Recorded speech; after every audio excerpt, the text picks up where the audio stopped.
79 final. Remember the 3 matches against Hibs, and Brian McGinley did the first 2 before he had Far Eastern and Edmund, leaving Ian Foote to do that final. But he's had 6. He's 36 years old, and I think of most people renowned as one of the top 2 or 3 referees in the country, and certainly renowned for his discipline.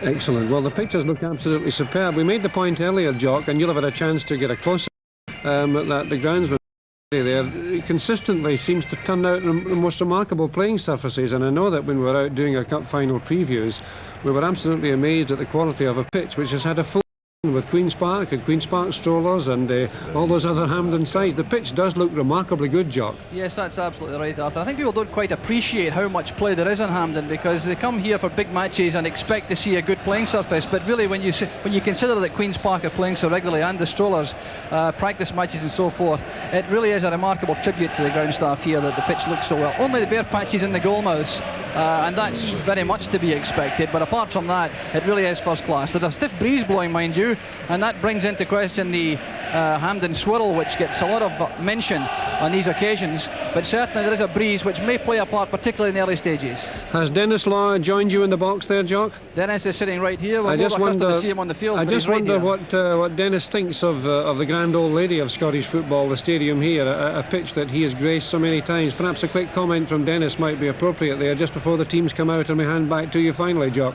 Well, Arthur, of course, considering there are so many games played here at Hampden Park, the pitch looks absolutely magnificent. I was on it earlier on, about 2 hours ago, and apart from being a slightly bit bumpy in areas, it really is in remarkable condition at the end of the season. And of course the 2 teams will be coming out shortly, and if they play in this pitch at this time of the season, then they really can't play anywhere.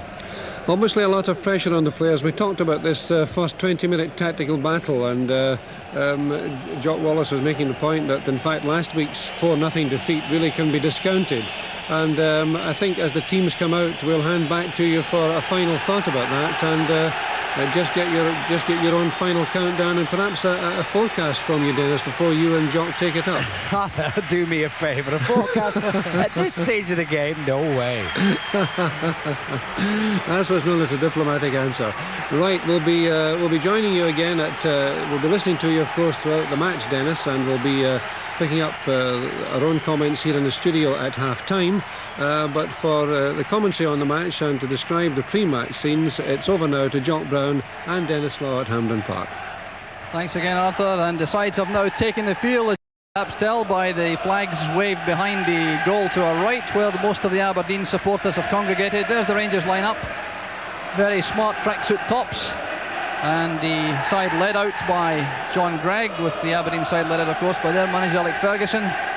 So there's the Aberdeen side, going right along the line there towards Captain Willie Miller, and manager Alec Ferguson looking remarkably relaxed in all the circumstances, but this is a very big match indeed for Aberdeen, a big disappointment perhaps in the league championship, although I think they might have considered themselves out of the race early on, but they came back and came so close in the league, and the Scottish Cup is their only target for the season now.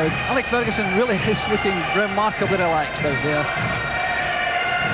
John Gregg looking a little bit more tense, and of course it is a very important match indeed for Rangers. Criticised in many quarters throughout this season for not living up to the reputation which they've come to expect, and again they won the League Cup way back earlier in the season. A disappointing league season, and the chance to go out with a flourish now. So going right down the line, John McClelland there, the Northern Ireland international, stretching himself. He's playing in his first Scottish Cup final. Down through Alec Miller, Jim Bett, John McDonald, Davy Cooper looking relaxed. Pinch the figure, Bobby Russell, Tom McLean relaxed, and Colin McAdam joining Tom McLean on the substitutes bench. And there's the referee, Brian McGinley of Balfron. He's 36 years old, refereeing his third Scottish Cup final, and a very experienced official indeed. Flanked by his linesman, Mr. Douglas of Dundee on the left, and Mr. Hanley of Coatbridge on the right. So the presentation of the officials goes ahead. It's the SFA President, Willie Hartness, on the right, being presented to the sides. Danny Walker, the SFA Secretary, introducing the officials to the referee and his 2 linesmen. The masked bands still out in the field, the Royal Scottish Pipe Band Association, still a very impressive presence out in the middle of the field. Going right down to Alec Ferguson first of all, and then working their way along the Aberdeen players. There's Jim Leighton, World Cup 40 of course. Stuart Kennedy, an experienced defender. Mark McGee come back to form late in the season. Young Neil Simpson. And a special word for Gordon Strachan, perhaps a reference to the World Cup to come. John McMaster, Doug Rugby, and John Hewitt. And that's Neil Cooper. He'll be the youngest player in the field this afternoon, just 18 years old. Alec McLeish, the Aberdeen and Scotland centre-half. And Derek Black, substitute. Doug Bell, also the Aberdeen substitute. And George Younger, the Secretary of State, is the man following Willie Hartness. Ray Simpson, the Rangers chairman. So the officials leaving the scene. Secretary for Scotland, George Younger, undoubtedly enjoying a sporting occasion this afternoon after the troubles of state. So as the officials disappear inside the tunnel, the teams break. On the near side we have Aberdeen, on the far side Rangers, as the pipe bands begin their march off the field and the tension mounts towards the kickoff. So the sun beating down here at Hampden after a lot of intermittent rain throughout the morning, which wouldn't have done the pitch any harm, I reckon.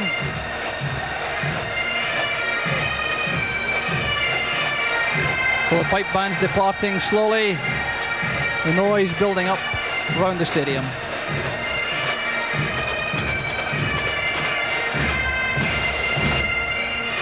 So let's take a look again at the Aberdeen lineup for the match this afternoon.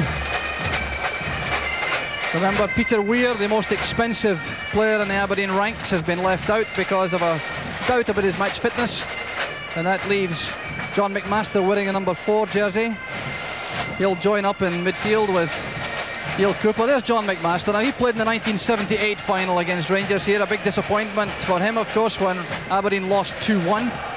But McMaster recovering very well from a very serious injury sustained against Liverpool in the European Cup last season. And Neil Cooper is, as I say, the youngest player in the field. He'll play in midfield. A very powerful player for one so young, and a man who caught the eye earlier this season of Franz Beckenbauer when Aberdeen played against Hamburg. So obviously that's a tribute from one of the highest sources imaginable. So there's the Rangers lineup again. No Derek Johnston, of course, no Ian Redford, and he's their most expensive signing at 210,000 from Dundee a couple of years ago, so that gives places to Gordon Dalziel and Alec Miller. But it is a very big occasion for one particular Rangers player, and that's their centre-half Colin Jackson, 35 years old. He's already got 3 Scottish Cup medals, and today he plays his last match for Rangers after 19 seasons service. There's Jim Stewart in goal, and the Rangers players now stripping off the tracksuit tops. And the Rangers' youngest player this afternoon will be centre forward Gordon Dalziel. He's a Bonkle Youth Club product. Got a hat-trick recently against Dundee for Rangers after making that very impressive debut in the Old Firm match at Celtic Park earlier in the season, when he'd handed all 3 Rangers goals in that memorable 3-3 draw. Jim Stewart, the Rangers goalkeeper, has forced his way into the World Cup 40 after his signing from Middlesbrough for £115,000 last year.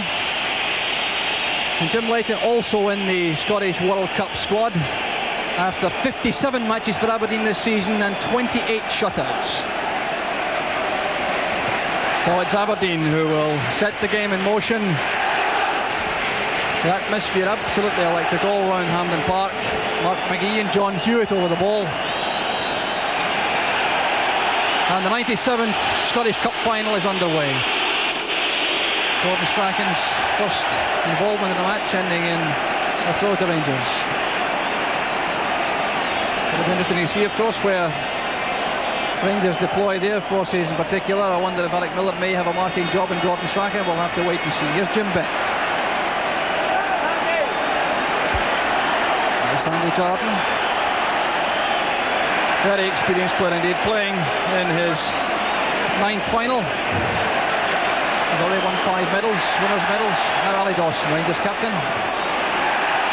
McDonald bring it wide to Miller, and that cross giving Jim Leighton, no problems at all in the Aberdeen goal. Well, Dennis Law sitting beside me. Probably your second Scottish Cup final. I think, Dennis, what are the early impressions of the atmosphere? Well, of course, it is early impressions, and of course, in most games, and particularly a cup final, the first 10 or 15 minutes is very, very important indeed. And even though we've only been going a couple of minutes, Rangers have got off to a reasonably good start, but it is very early.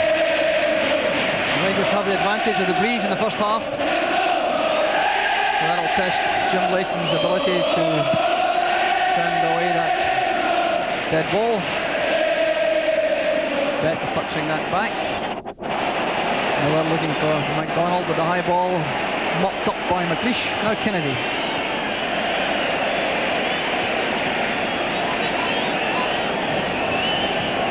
Stuart Kennedy has 8 Scotland caps.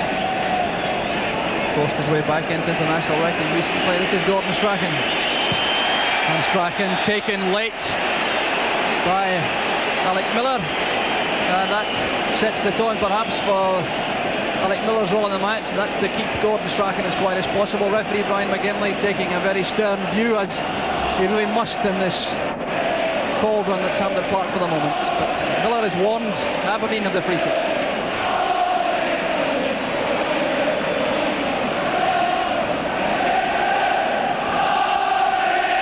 Jackson and McGee jockeying for position. Kennedy's free kick. Jackson going for that, and he was bumped by McGee as he went for it, and the referee gives the free kick to the Rangers. There's Mark McGee. He's got 14 goals throughout the season after a very slow start.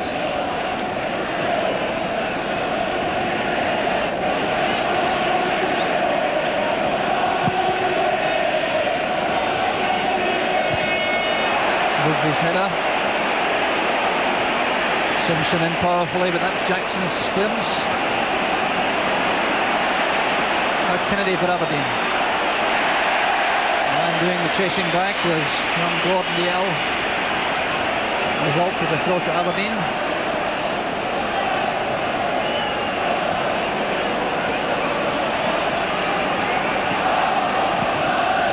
Cooper playing that into space. McGee going for it rather late, but Jackson with him all the way.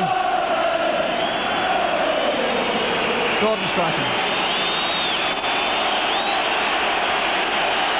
Kennedy providing an option on the touchline. And again Strachan goes down. This time the culprit is Ali Dawson. So Dawson protesting his innocence. Referee Brian McGinley insisting on a hold up so that he can make his feelings perfectly clear to Ali Dawson. And Aberdeen have the free kick. Strachan. McLeish is up. Oh, McLeish almost piercing the Rangers defence with that header. So the free kick was lined up by Strachan. McLeish stealing in and getting to that comprehensively before the Rangers defence. Yes, well, that was a very good cross by Strachan, swinging away from the keeper. The keeper had no chance at all, and McLeish's header just over the bar. That will certainly give Aberdeen a lot of encouragement. There's McGee forcing his way forward. Well, showing his willingness early on to have a go for goal, although that was always rising over the top. So that's McGee at his best, driving in the Rangers defence, forcing his way through by skill and strength, with the final shot leaving something to be desired.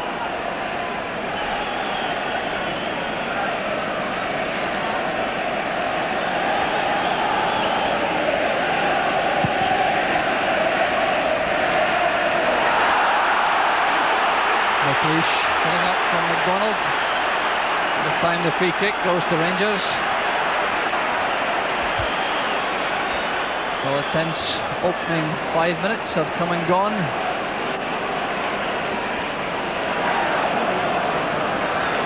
As Dawson lines up this free kick for Rangers. Miller heading it wide.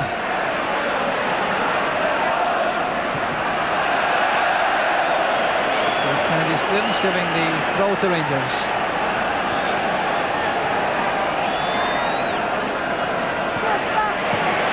Cooper playing that against Willie Miller to win the first corner kick of the match. And immediately the Rangers central defenders come forward. John McClelland, number 4, going to the box. Colin Jackson is behind him. Cooper's corner kick, it's beaten Leighton, and Rookie is forced to turn it behind. Cooper absolutely deadly from these situations. The outswingers from the left and the in-swingers from the right, so McClelland now on the goal line. Jackson being marked by McLeish, the two number 5s together.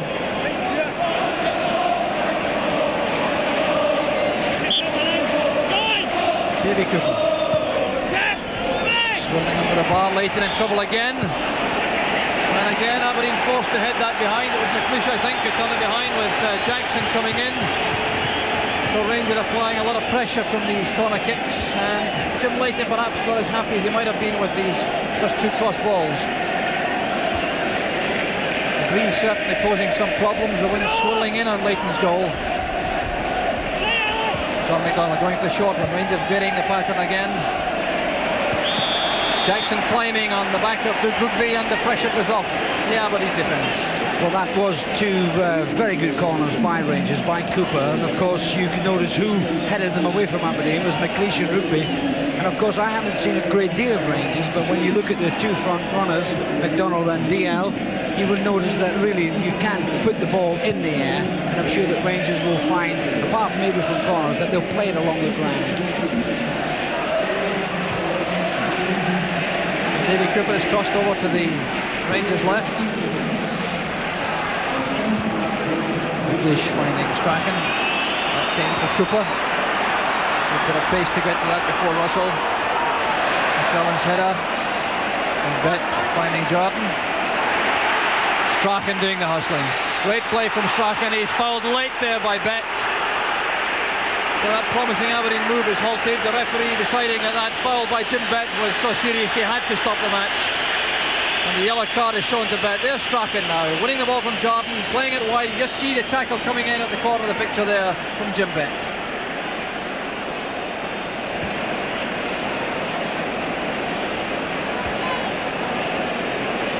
So referee Brian McGinley completes the bookwork for Bett.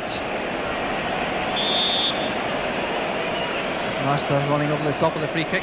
Strachan flighting it in, but a misunderstanding, although Stewart did 2 grabs at that, and Rugby went in heavily when he saw Stewart fumbling it. There it is again, Strachan flighting it forward. It should have been easy for Stewart, just a momentary fumble, and that gave Rugby the incentive to make the challenge.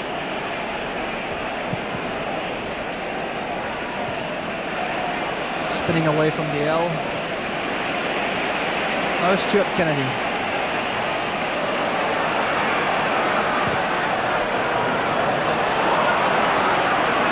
Dawson watching that very carefully as he had to, but robbed now by McGee. There's McMaster trying the return pass, which Jackson clears.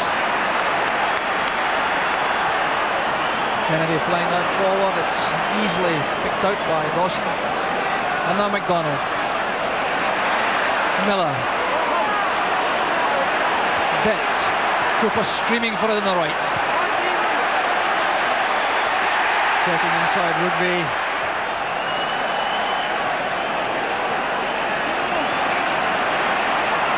Captain Willie Miller playing it to his principal midfield playmaker Gordon Strachan. That's a fine pass wide to Kennedy. He's found space to use that tremendous pace on the right.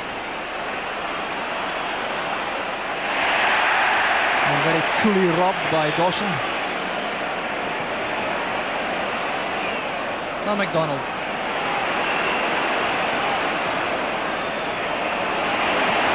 The Aberdeen players putting a lot of pressure on Rangers in that Rangers half. McLeish coming forward. Timely interception by John McClelland, but signs now that Aberdeen are beginning to settle. Yes, they are, and of course the key player on the Aberdeen side is Gordon Strachan, who unfortunately has been down 2 or 3 times, and Rangers have got to be careful that they don't get any more bookings, because they could land with less than 11 men. Here's Strachan again showing his menace for the Rangers defence, stopped that time by McClelland. Miller for Rangers. Now Cooper has been given this roving commission up front for Rangers. Been given licence to go all over the field by manager John Gregg. We hope that he can produce a performance similar to the one which destroyed Dundee United in the replay last year.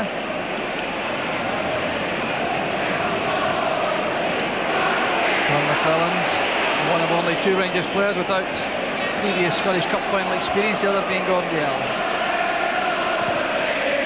Jordan lofting it forward, and McLeish winning that comprehensively from Dalziel.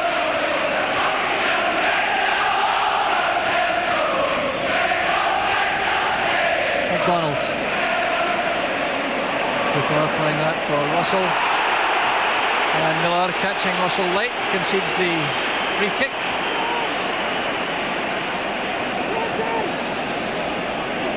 Another moment of anxiety for Jim Leighton in the Aberdeen goal as Cooper lines up this free kick. Towards Jackson on the far side, and Jackson doing a bit of pushing on McLeish. The free kick is given, but again Jackson showing his menace for the Aberdeen defence. There's the free kick coming across. Jackson getting to that powerfully, but penalised for pushing McLeish. Colin Jackson scored many an important goal for Rangers. He'd really love to do so in his last big match for the Ibrox club.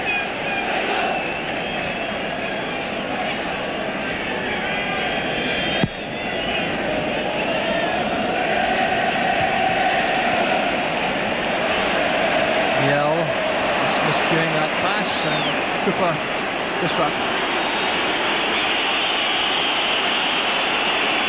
Cooper's got some room in the middle of the field as the Rangers players clustered round Strachan. No chance for McMaster to reach that, but a throw in, I think.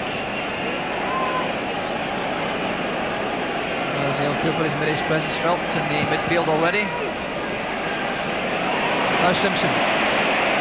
Kennedy with acres of space on the right. At the wrong moment. Now Strachan. Beautiful close control again from Strachan. Now Kennedy. A disappointing cross from Kennedy ends that promising Aberdeen attack. Yes, it was an awful cross, really. But you can see again little Strachan, even in these opening minutes, and it's very unusual that a player settles down so quick. And you know, it's the occasion of the final. It's very difficult for players to play the normal game. And Strachan is the danger for Aberdeen. Cooper in these opening minutes looks the danger for Rangers. And Jackson showing still a lot of spring in these 35-year-old legs. Aberdeen waiting for Rugby to come and deliver a long throw. No, he's content to play it short. To McGee. Dawson's clearance. Good play from McDonald, but Cooper got back very quickly to support his defence. Now Stuart Kennedy. Good layoff by Hewitt to the path of Strachan. Cooper playing it wide. Master. Well, that's his less powerful foot to the right. Posing no problems for Jim Stewart.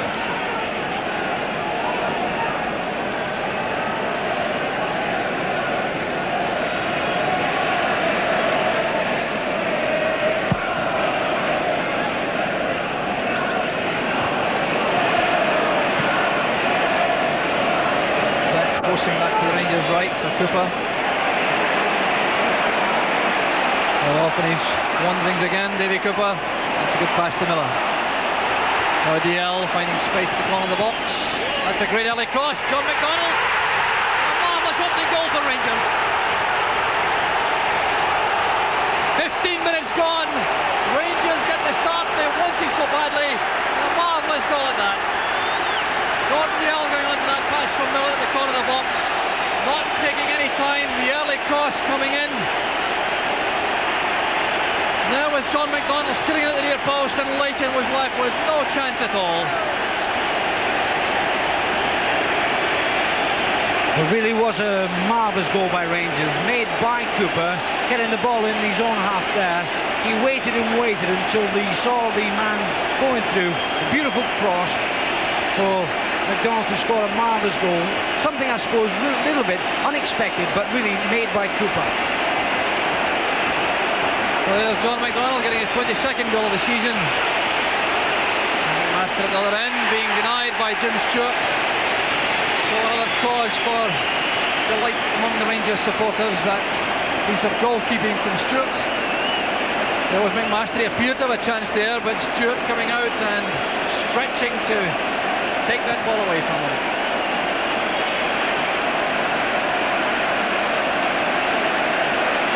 Well, that start really has had the crowd on their feet. In the opening 20 minutes, I think, by common consent, Crucial and John McDonald has given Rangers a very big advantage now with that great headed opening goal. Started by this man, Davy Cooper, from a very similar position. This time picking out Charlie Dawson.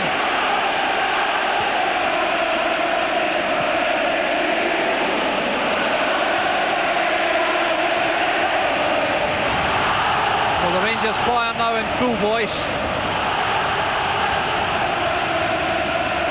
Aberdeen now finding out what a difficult side Rangers are to overcome in a Scottish Cup final.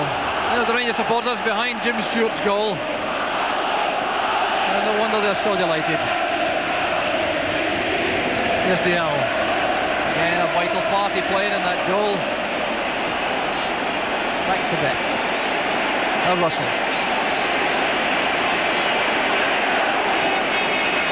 Cooper again, finding space, having to come deep to do it. Now Jordan. Leighton coming for that.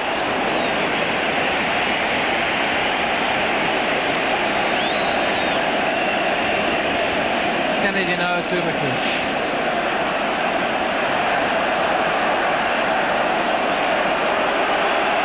No Strachan. Master taking up position on that left touchline. Rugby going past to offer an alternative, but Jackson attacking that ball in front of Hewitt. Willie Miller for Aberdeen. Simpson trying to make something of that, and Dawson remaining calm to police the ball behind the goalkeeper. I'm sure the Aberdeen manager, Alex Ferguson, will be asking himself regarding that goal, you know, where was the left-back Rugby? Because when DL crossed it, the left-back was nowhere there, and then he's got to ask the question, where were the central defenders when McDonald headed the ball into the net? So there's Rugby. They'll compete to the end for sure, but now an uphill struggle for Aberdeen.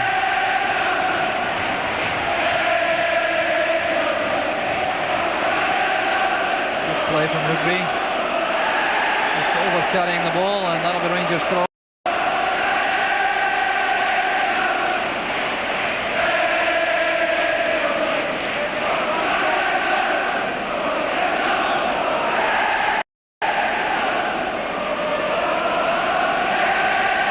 Jordan looking for movement, gets it from Russell, and that was a hefty tackle by McMaster, resulting in the free kick to Rangers.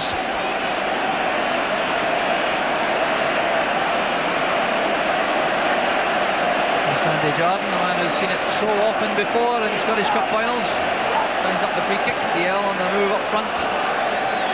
Bet going into a forward position, followed as ever by Neil Cooper. Now McDonald.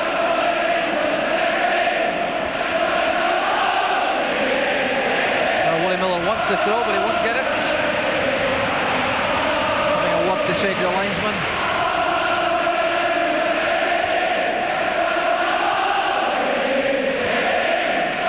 Russell to Jordan. There's Bet. Appeals for offside, but clearly not given. Rangers now in full try. There's Dawson. And Cooper spotted that dangerously enough to come and block the shot. 20 minutes on the clock. Rangers leading by 1-0 and beginning to look more and more confident with every passing minute. Well, Aberdeen will have to be careful that they don't let the goal upset them too much, because Rangers they've got that lead, they're going for a second goal. Well, Aberdeen have got to get their composure back, don't let it affect them if they can. Rangers defence closing in on John Hewitt. Yell to Bet. Miller.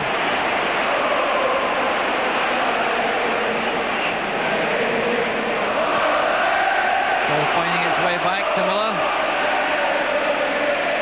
And McDonald easily beaten that time by Kennedy.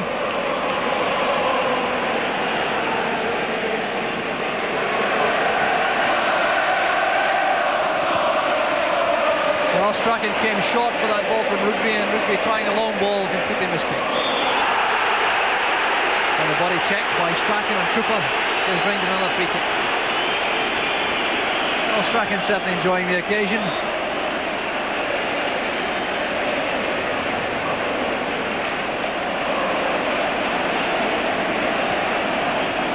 Cooper to Bet.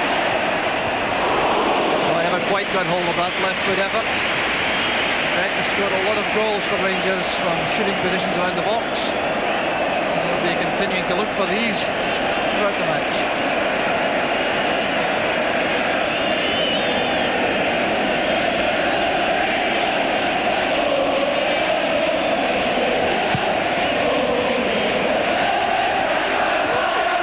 Jackson's header, returned by Miller.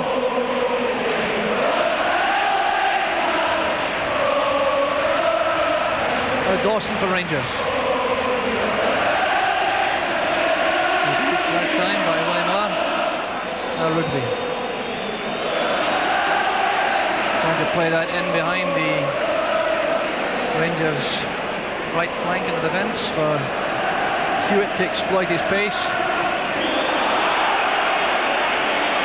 Rugby penalised. Coming in heavily behind Davy Cooper. Aberdeen have got to be very careful. We've seen in the last 5 minutes how Rugby in particular has been cutting out the midfield and trying to find the front runners. I think they've got to go back and keep giving the ball to little Strachan in midfield, because if there is a danger man, then he certainly is. He can get the forwards going, he can get the people also going to the flank. So Aberdeen have got to get back to the system of supplying the midfield. In that midfield area, Gordon Strachan appears to have moved into the middle, leaving Simpson to cover the right flank. Alec Miller for Rangers. There's Bet, Charlton calling for it. Cooper coming deep again, inviting Rugby to come into the tackle. And a bad luck there for DL. Maybe just nipping that away from Jackson. McMaster now, forward for Hewitt. McClellan trying to get back. Imposing his physique on Hewitt, played back to Stewart.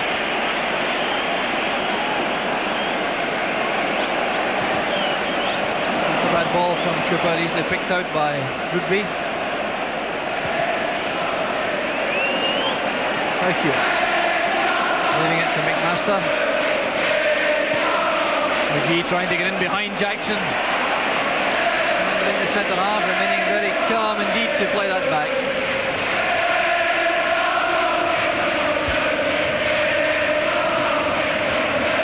Trying to start to build up from deep positions.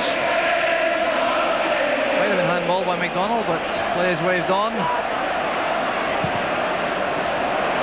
And Cooper's deadly left foot picks out Ali Dawson. Now Jordan. Cooper still available. Sidestepping Rugby. Too much pace in the cross, but Davy Cooper really has posed so many problems already for Aberdeen, Dennis. Yes, he has, and we could see, of course, he's got tremendous skill. He's got a great left foot. The Rangers at the moment are playing it right. They're knocking the ball to the flank. But when you look at the central defenders of Aberdeen's defence, it's obviously going to be very difficult in the air for Rangers. So what they're doing the best thing, is getting to the flanks and getting balls over, which makes the defence turn. That is really the correct way to play. Now Strachan for Aberdeen, carrying it through the middle. Good tackle from Jackson on McGee. And now Russell. Stopped by referee McGinley, and the pass to McMaster, far too far ahead of Mark McGee. So 25 minutes on the clock. Aberdeen 0, Rangers 1. Scorer John McDonald in 15 minutes.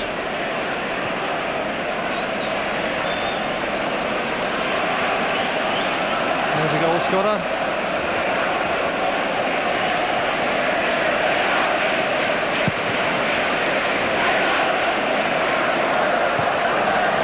Early on by Cooper, but a little bit content to play that back to Leighton. McDonald following through on the goalkeeper.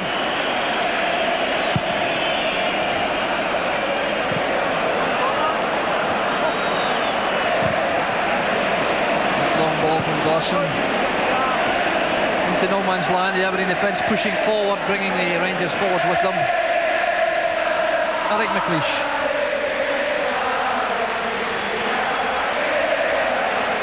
Kennedy.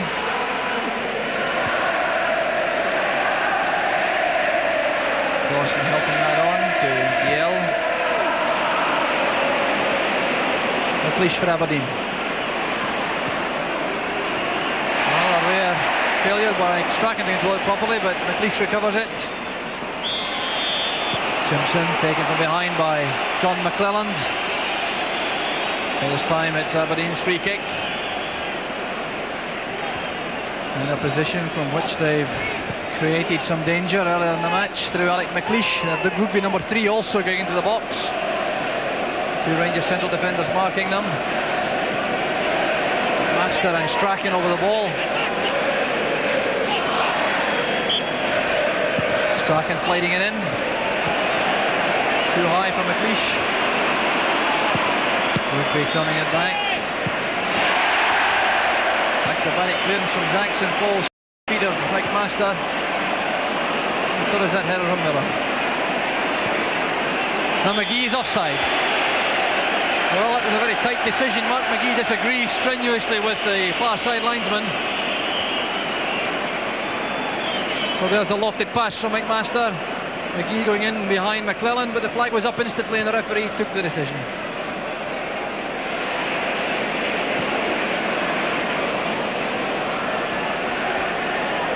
Willie Miller, the Aberdeen captain, who has won a league championship medal and a Scottish League Cup winners medal, trying to complete the set.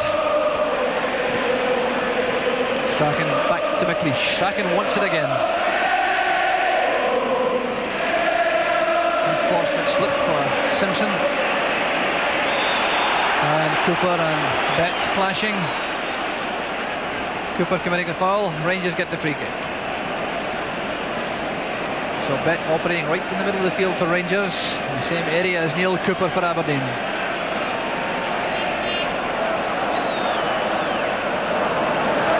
Jackson's free kick. Determined play from Willie Miller. Well, he was looking for Strachan on the left. David Cooper's hustling, denying Rugby the chance to make an accurate pass.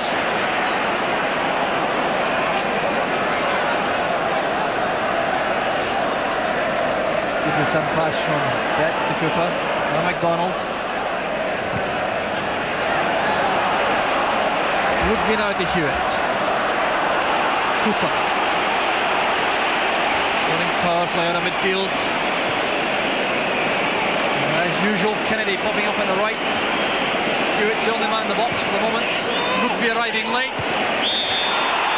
Charging into the back of Sandy Jordan. Now Jordan took a hefty knock in the back of the head there. That was a bit of dangerous play by Rugby, which I think will result in some wrath from the referee. There's the far-flung ball. Jordan getting there long before Rugby. Rugby coming in behind him. So Jordan still on the deck, catching the full force of Doug Rugby in the back of his head. So the half-hour mark arrives. Rangers with that vital 1-goal lead. And now the referee quite fairly allowing a lot of time for Sandy Jordan. These head knocks must be treated with care. So the latest position from Wembley in the FA Cup final between Tottenham and Queen's Park Rangers is 0-0. There's the scoreline. And Doug Rugby is in fact booked by referee McGinley, clearly for dangerous play. That was a little bit clumsy, I think, Dennis. Yes, slight bit, and I can understand sometimes in the heat of the moment, and particularly in the cup final, and you're down 1-0, Rugby going for the cross, but certainly from up here it looked as though Sandy Jardine had got it easily, and Rugby came in very late. But I think the referee has done the correct thing in booking him. But I must say, Rangers are not letting Aberdeen settle down at all, as we saw a few misplaced passes, particularly one by Miller, and that really is because Rangers players are getting up at them and not allowing them the time. Well, Aberdeen have got to get that, and you've got to stretch it. There's that incident again from behind the goal, the cross coming on in. Jardine is there in plenty of time. There's Rugby arriving late. And that's why we've had such a lengthy hold-up in play. There's Jardine down. And now Jardine has recovered. Well, he must be a very strong man indeed, because that was a very severe blow in the back of the head. No doubt Rangers bench will be watching him very carefully in the next few moments to see if he has in fact fully recovered. With John Hewitt.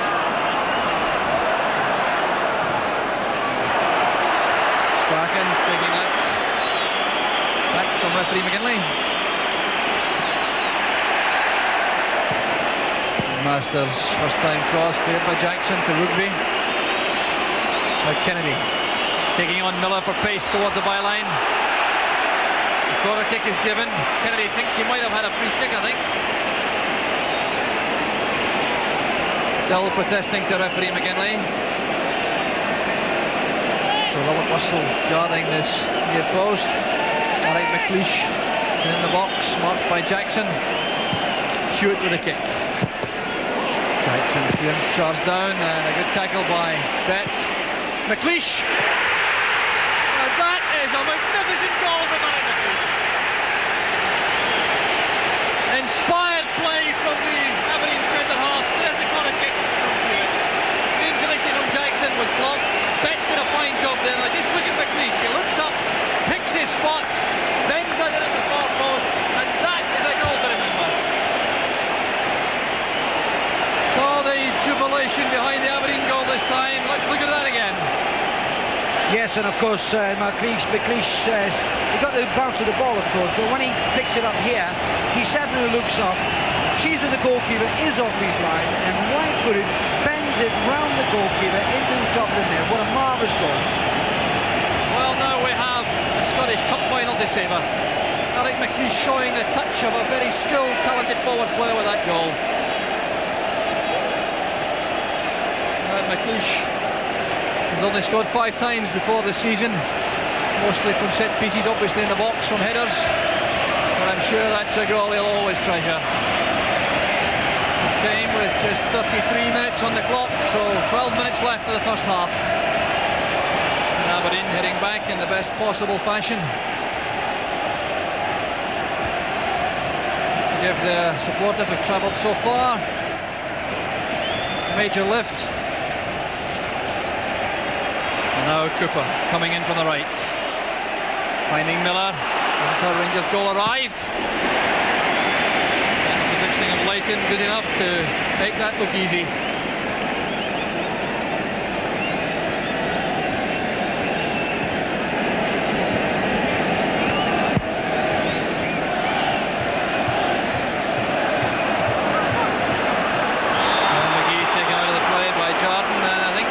Jardine still looks a bit groggy after that head knock. Clenching his teeth there. Masters free kick. There's Jackson getting in front of McGee. Now McMaster, that's beyond Hewitt.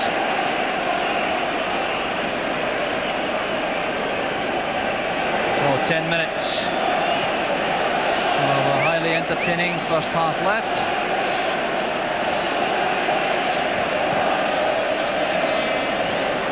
There's McDonald and McLeish coming across. Well, now that with a little bit of aggravation we could have lived without. Perhaps an exchange of words that we couldn't hear anything about, but Rugby just bumping McDonald with his shoulder there after that tackle.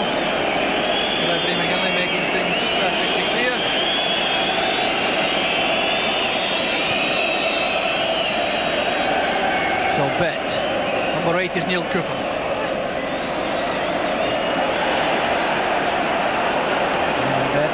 Bet being denied any space at all by Cooper, but Rangers have the throw. Cooper.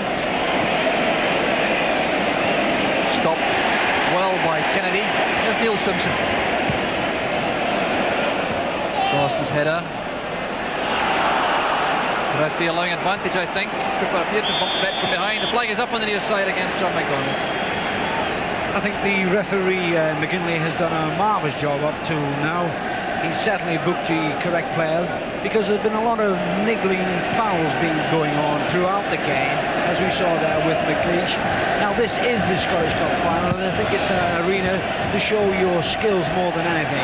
And I think we cut out the niggly fouls. You've got to tackle in the game. It is a physical game, but cut out the niggly little fouls and get on with playing the game.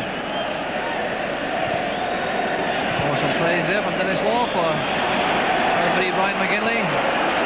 That's an offside decision, back midway inside the Rangers half.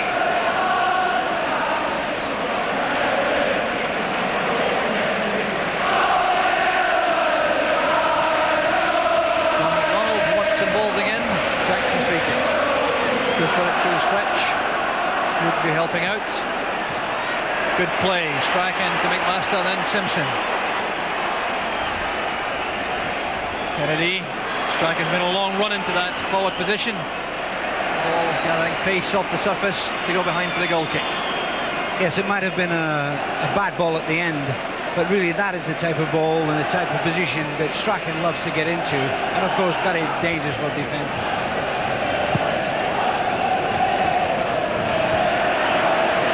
McLeish commanding in the air at the back for Aberdeen until that little flick on from DL. Now McDonald. This time Rugby closing in well from the left back position to take the heat out of that. Nice touch there from Gordon Yell.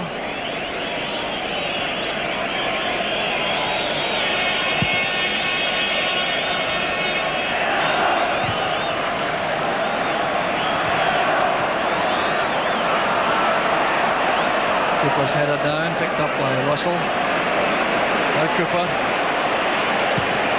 Rugby couldn't quite keep that in, but judged the initial tackle well.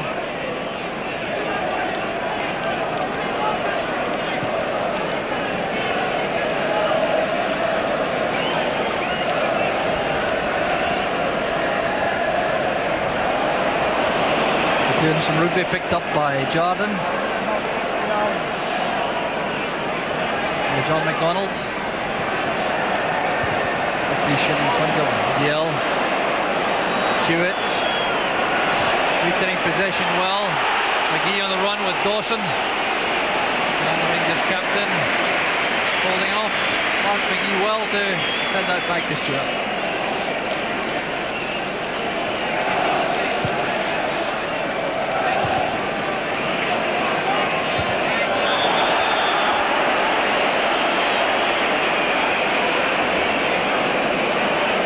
So Sandy Jordan back in the wars.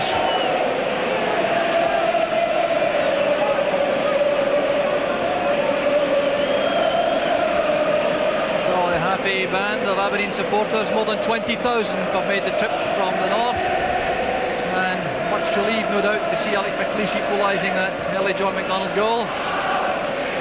But a sadder side out in the field is still Sandy Jordan's position. There's a goal scorer for Aberdeen, Alec McLeish. But Sandy Jardine taking his second head knock in a very short period of time. So 5 minutes of the first half left. Aberdeen 1, Rangers 1. McLeish for Aberdeen, McDonald for Rangers. Jardine fit enough to take the free kick.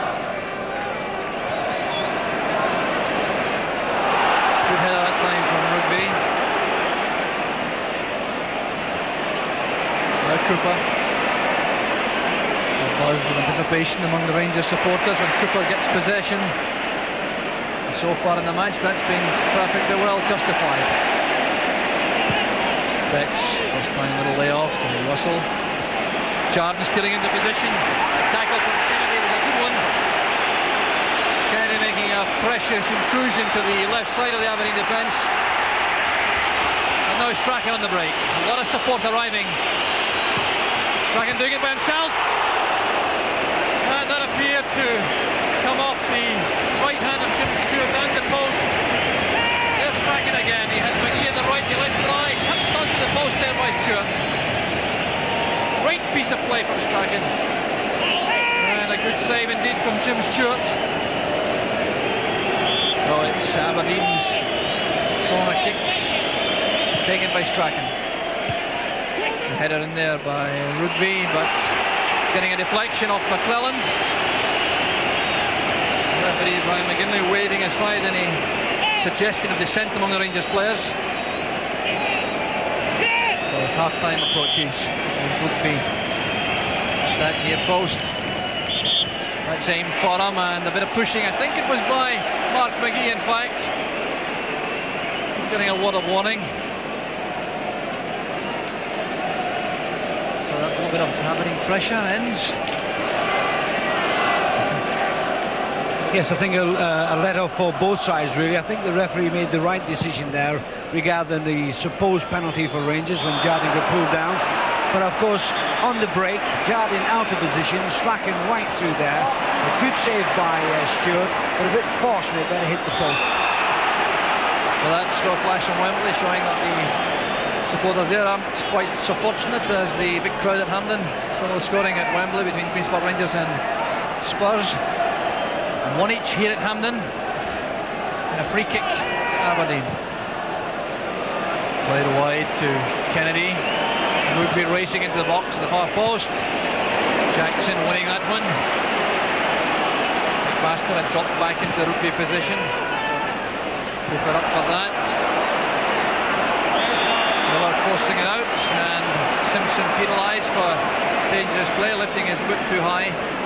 Difficult situation that for Simpson. Quite sure there was no malice in that.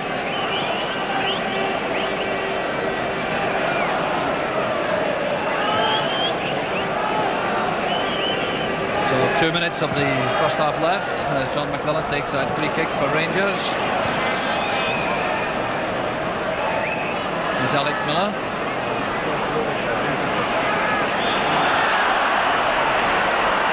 Neil Simpson penalised.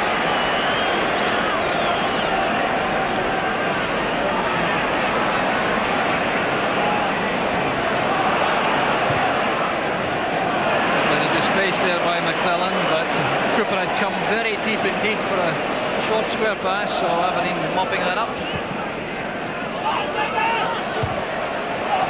That set didn't go where Colin Jackson intended. It's Aberdeen's throw.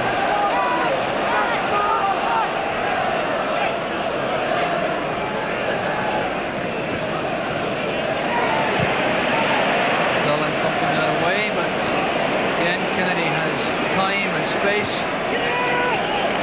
Looking for Strachan. Well, he certainly was game enough to challenge McClelland, but they should have had little chance.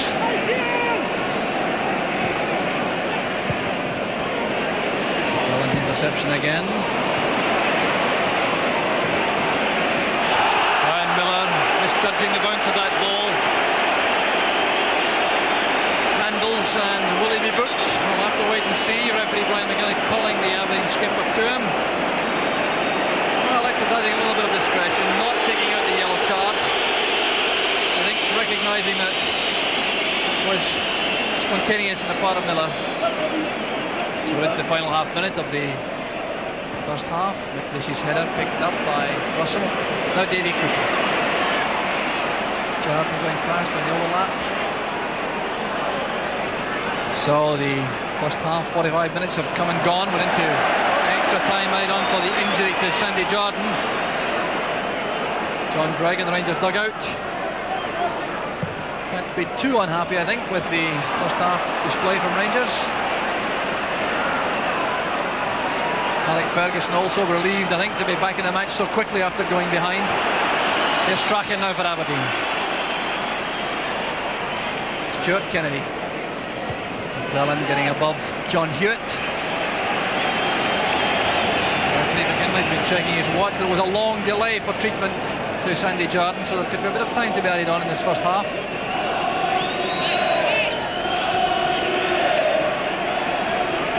Vet turning her away from Hewitt to DL. Cooper takes it back from DL. A tackle from Neil Cooper. So 1 minute of injury time gone, and Aberdeen coming forward again. Strachan. And then quickly on Hewitt. And there's the half-time whistle. John McDonald, the scorer of the Rangers goal, going off. He scored in 15 minutes. The equaliser came in 33 minutes from the right boot of Alec McLeish. A great first half in the Scottish Cup final. It's Aberdeen 1, Rangers 1, and rejoin us right after the break.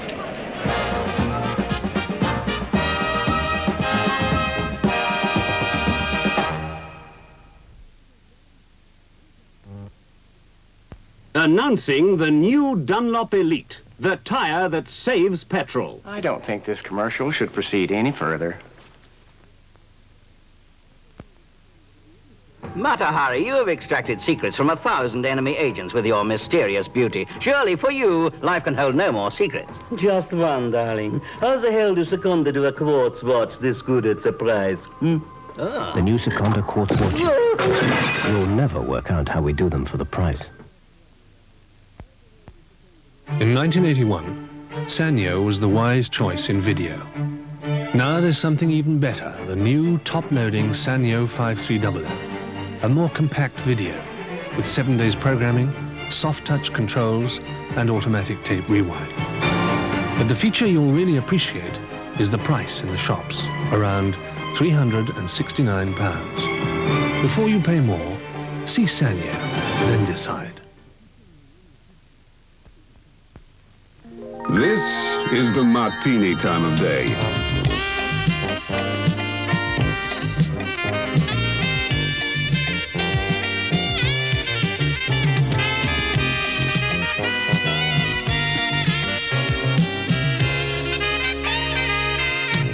Martini is anytime, any place, anywhere, because martini is the right one.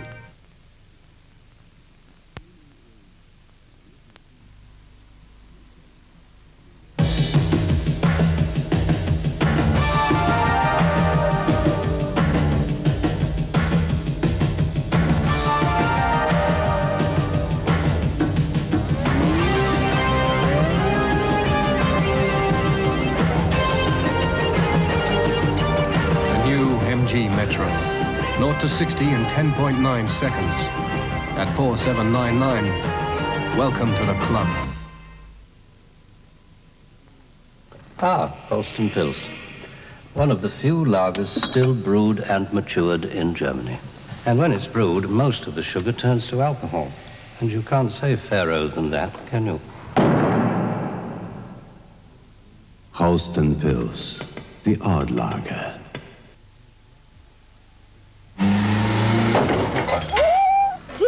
You could have got a bigger garage with the Leicester card. Leicester? Maybe we should call it the Morster.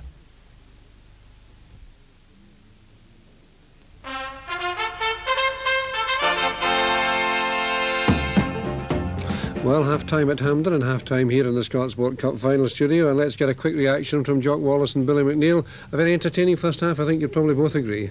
I think so. I thought that, to be honest with you, the start went really predictably in the sense that Strachan made his talents obvious early on. He was getting early tackles on him, but in fairness to Rangers, they stayed with it, and the first goal they scored, or the goal that they scored, was magnificent, wasn't it? Let's take a look at this one, Billy, and get you both to talk about it, because it was, I heard you both at the time compliment the players involved in what was a particularly good build-up. Well, Cooper's done the right thing. He's gone and attacked, and he puts a nice ball through McDonald. What a lovely early ball to the young lad. And he does the right thing, plays it in early, and whatever else, this wee fella McDonald has got a nose for putting the ball in the net. I thought it was a great move, and I thought it was Miller that put it through for Dale after Cooper had taken the man. And this ball back into the box is about taking up on this defence up, and they've done it on the ground play and fed the ball across the box. It's a great header. It's a great goal. I mean, everything about it's good, isn't it? There's nothing, nobody can say anything bad about that goal. It is a good goal. Excellent. So Rangers looked very much in the driving seat at that point, but then came Aberdeen's equaliser, and a wee touch of class here from Alec McLeish. Yes, Aberdeen's all were dangerous at corner kicks. They they utilised it well, but McLeish shows a real bit of individual skill here, doesn't he, for a defender? See, I felt that the Rangers full-backs came off the line a bit quick at the corner, and that was the... It didn't give the goal any cover at the particular time, and I think the left-backs, you see, it's jarring at that near post. He's come off the line too quick.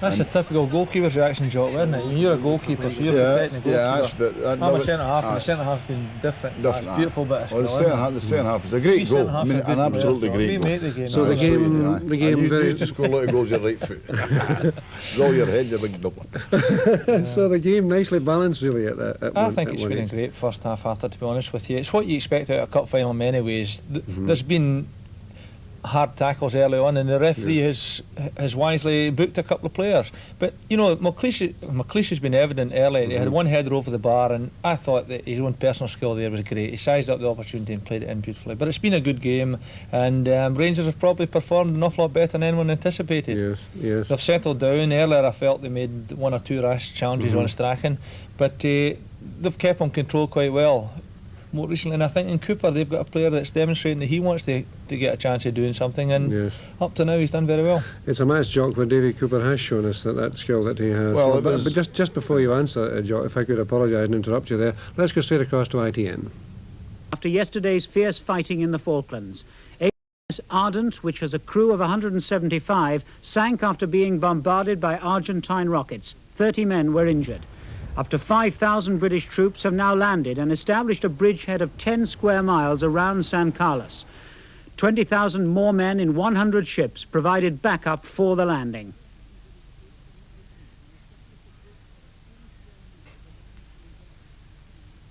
We now have the Ministry of Defence spokesman talking about the raids. Major Donkin.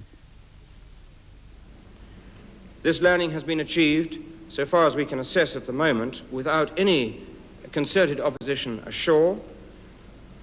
It has not been repelled, nor will it be repelled, and we are there to stay. A footnote I'd like to tell you: when the forces landed ashore, the first civilians to be liberated were delighted to see our forces, and the Union Jack flies now over Port San Carlos, San Carlos, I should say, and over Ajax Bay. We'll be back with more Falklands news after the Cup final. Your newscaster there was Lewis. Sorry for that interruption, but we're going to take a break now here in the Scotsport studio, and we'll have further comments from Jock Wallace and Billy McNeill in just a couple of minutes from now.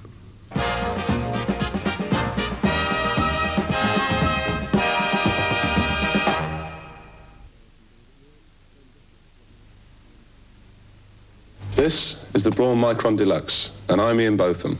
There's a fantastic £5 refund on these Micron shavers, a £3 refund on Synchron, £2 on Braun battery shavers, and a £3 refund on the Lady Elegance, the lady shaver.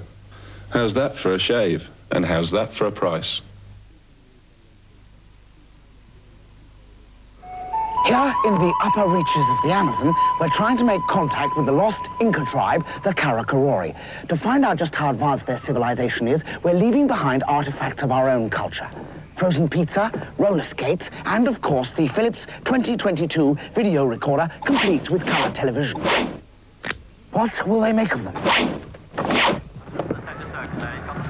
Well, here we are.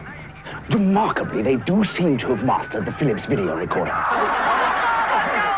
The picture search, the freeze frame, and the 8-hour tape, though they haven't quite grasped the idea of the roller skates, or indeed, of the frozen pizza.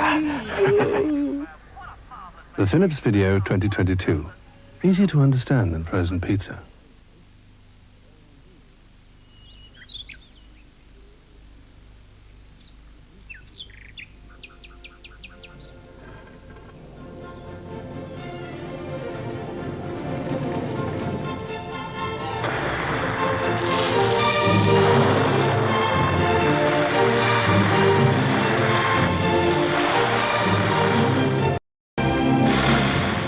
Viscount, in 3 mouth-watering colours. Good morning, sir. Can I help you? Can of paint, please? Yes, gloss, emulsion, red, white. Oh, we're not bothered. Have you ever thought that's often the way you ask for your cans of lager? Excuse me. Yes? Could I make a long-distance call, please? Certainly. What number would you like? Any number. You see, you leave the choice to someone else. But if you wanted a lager with a bit more character, you'd ask for it by name. 48 cans of McEwen's lager on the counter to take out as soon as you like, please. I'm having a birthday party. If you want a really great lager, ask for it by name. And the name's McEwen's lager. Why should the world's biggest turbo car manufacturer be so obsessed with using less petrol? We'll tell you now.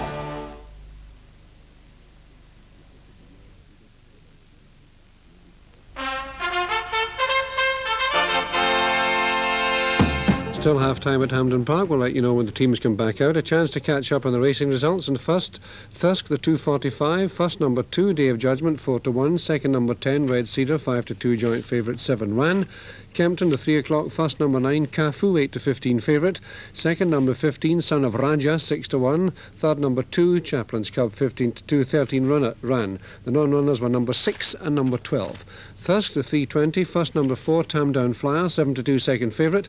Second, number 7, Hillsdown Lad, 6-1. Third, number 3, Silly's Night, 14-1 and 8 ran. And finally, the Kempton 330, first number 9, Aberfield, 9-2. Second, number 10, Grand Unit, 4-1 joint favourite. Third, at Les Solil, 4-1 joint favourite and 10 ran. Well, let's quickly, before the teams come back out at Hampden, let's pay a quick visit to Wembley Stadium, the FA Cup final, an all-London match between Spurs and Queen's Park Rangers. Brian Moore reports. Miller doing a hobble and finding Crooks. He's got Galvin outside him. He's got Hazard up alongside him. Galvin in a lot of space down the left, but Crooks going all the way. Hazard, bit of space for him. Hits a good ball. Needed to be turned away and was turned away well. Roberts turning it back in once more. And Archibald got the little flick in. Hucker got it away. All academic because the whistle had gone. Stainrod letting it go, and it was a little too clever, and Hollow in turn can put Archibald through.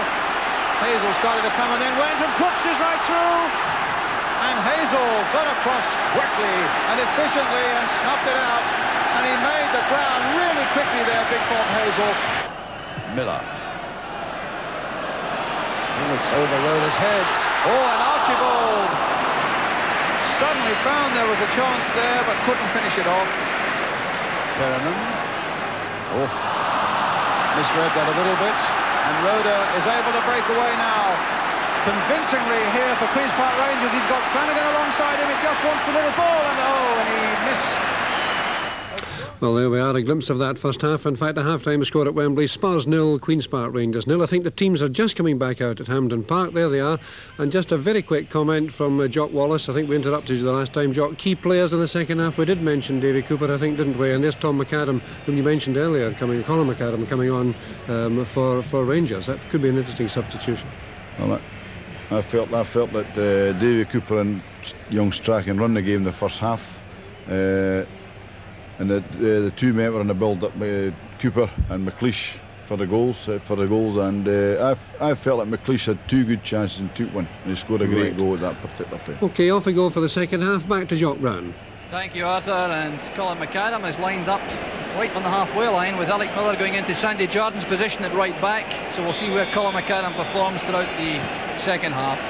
He's the target for that long ball, challenging Alec McLeish. McAdam anxious to make his presence felt early on, obviously going to play in a forward position. And that foul given against DL, elbowing Stuart Kennedy. So the second half underway, and Rangers now setting off in an attempt to win their 25th Scottish Cup. And McGee going very quickly in on that. McMillan showing a lot of faith in Stewart's pace off the line. A discussion between McGee and McClelland there. It's played forward by Cooper, and the L is offside, or was it John McDonald? Positioning of the referee suggests it might well have been John McDonald. So it's Colin McAdam wearing number 12, who's now functioning in left midfield. the way Rangers have lined up. That's the change. Alec Miller, who was in that position in the first half, has gone to right back in place of Sandy Jardine, who obviously couldn't recover properly from that very severe head knock in the first half. But I've no doubt at all that Rangers will want to spring McAdam into the box as often as possible.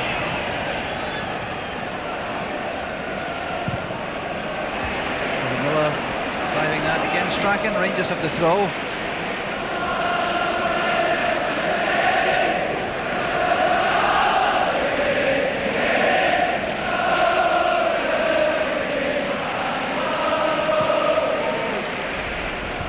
Flick on from Bet. Well, that appeared to be an off-break almost, the ball bouncing upwardly as it came towards Simpson, but in any event, the referee deciding that McAdam's challenge in Simpson's unfair, so Aberdeen have the free kick.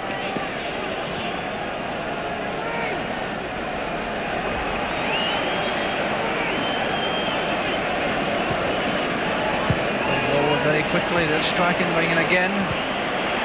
Jackson's clearance. And it's become overcast suddenly here at Hampden. The sun has disappeared. The wind still blowing noticeably, as you can see from Gordon Strachan's hair. And this time Aberdeen have the advantage, if it is in fact any advantage. The one at the back is John Hewitt. Running straight into Alec Miller. Now McMaster.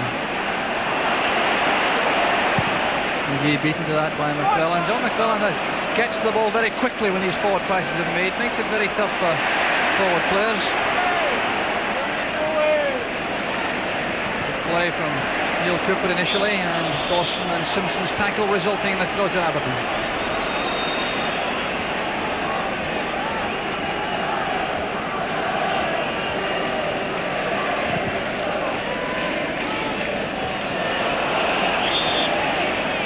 And McGee penalised for backing into McClellan. And there's another hold up here. There's a Rangers player down, looks like Alec Miller. And I can't indicate what happened to Miller, but he seems in some discomfort, and he's not known for lying down with any trivial knock.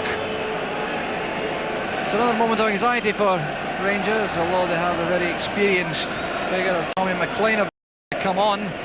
Should there be any lasting problem with Miller.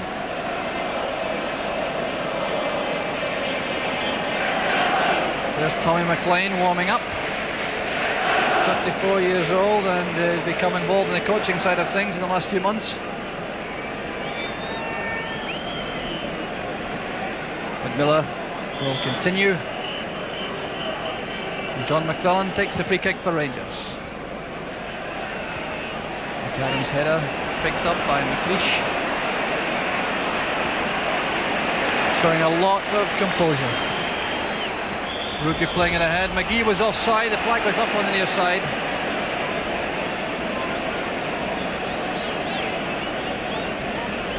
Well, we had a marvellous first half. Two great goals, some very exciting play, and some good football. But the second half started slightly bit scrappy. Flag up again for offside on the far side this time, and Aberdeen to the free kick. Yes, the team's going through a settling down procedure, I think, in the second half all over again. So we've had several crucial phases in the match so far. Rangers took the initiative with that early goal from John McClellan in 15 minutes. It looked as though they might go further ahead before Alec McLeish, with a moment of inspiration, pulled Aberdeen back in level terms on the 33-minute mark. At last, Kennedy can take that free kick. And I would say this was another very important period of the match, the first 15 minutes or so of the second half. Jackson's clearance carrying out for the throw to Aberdeen. And the battle to seize the early initiative in the second half goes on. Marking in midfield is extremely tight.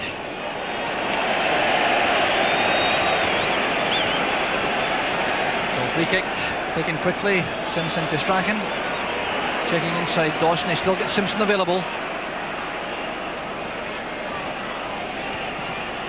Simpson almost getting that across the face of the goal, but John McClellan did well with his tackle to prevent an accurate cross.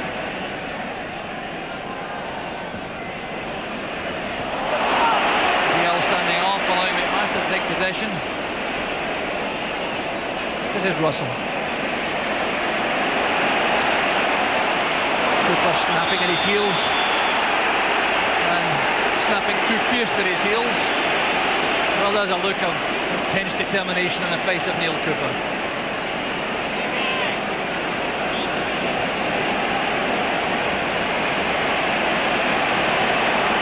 Jim Leighton, Elias Cooper, he sends it in. Jackson got to it. He's applying enough pressure to prevent an accurate header.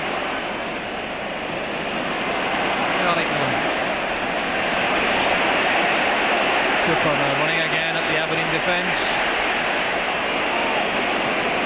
There's Bet. Good tackle from Simpson. The Rangers trying to keep the strain on the Aberdeen defence. There's Colin McAdam. That wasn't a bad effort coming off McLeish. McAdam showing his versatility once again. He was signed as a striker from Partick Thistle 2 years ago. Played at centre half for Rangers and now operating in left midfield. Strachan stealing that from McClelland. Only man up is Stewart. Excellent tackle by Jackson. Simpson's pass cut up by Russell. The flag is up. It's offside. It might well have been any one of Cooper, DL and McLeod. There's Gordon Hill, but the positioning of the free kick suggests that it was Davy Cooper.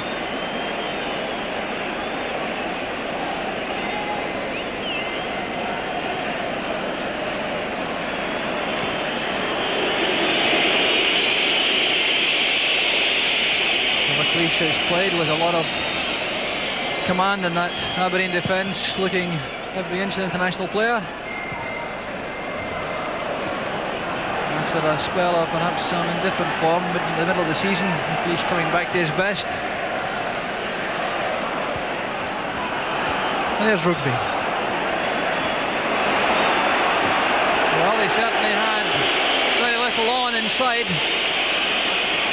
Well, the problem, Jock, really is that there's so many people in midfield. You've got something like 12 players in midfield there, all crowded, and making it very difficult for anybody to find anybody. And now we've seen two long back passes from Aberdeen, and of course the crowd don't like it. I don't think anybody likes it, but really he had no choice. Dawson playing it forward. Wells headed inside, forcing Aberdeen again into the pass back, this time by Alec McLeish.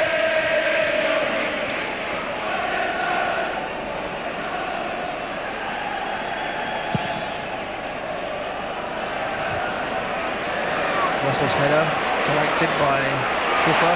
Well, there's Jackson popping up on the overlap on the right, playing a good pass to Bet. Good tackle from McLeish. And there's DL in position, and there was no flag there. That was a great chance for Gordon DL. John McDonald holds his head. Let's look at this again. At the far side, it's Russell playing it across. McDonald had the flying header which missed, and there was DL, and he was not flagged offside. It was a good ball into the penalty area, and I must admit, again, we get a distracted view, but from up here, he certainly, DL, looked offside. But if he wasn't, then certainly a chance missed for Rangers. Well, there might have been a tremendous reaction if DL had put that in the net, if it had stood. Jackson now back in defence after that little foray upfield. Strachan now being invited much nearer the corner flag.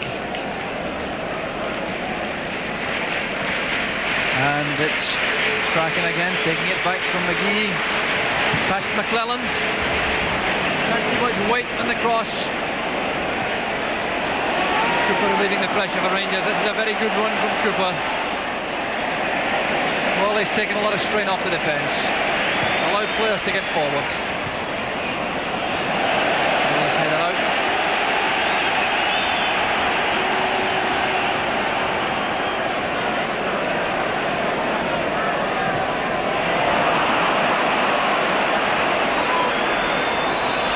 It appeared to be barged there by Russell, but I think the decision is... No, it is a free kick, I think. No, Doug Rugby content to take the throw. Well, I thought it might have been a body check.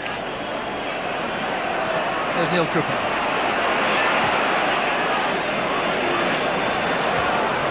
Kennedy's first time header, cut off by Dawson. Kennedy recovering with his customary speed.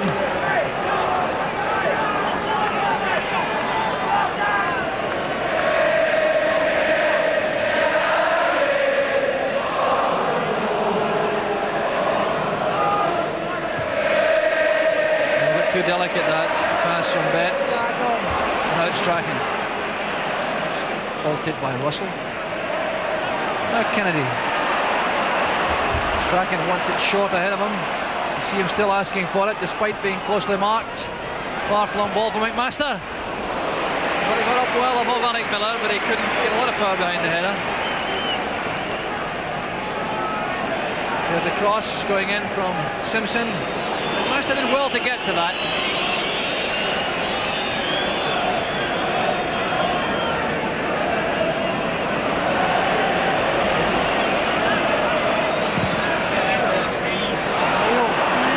Again offside against both the Yale and McDonald.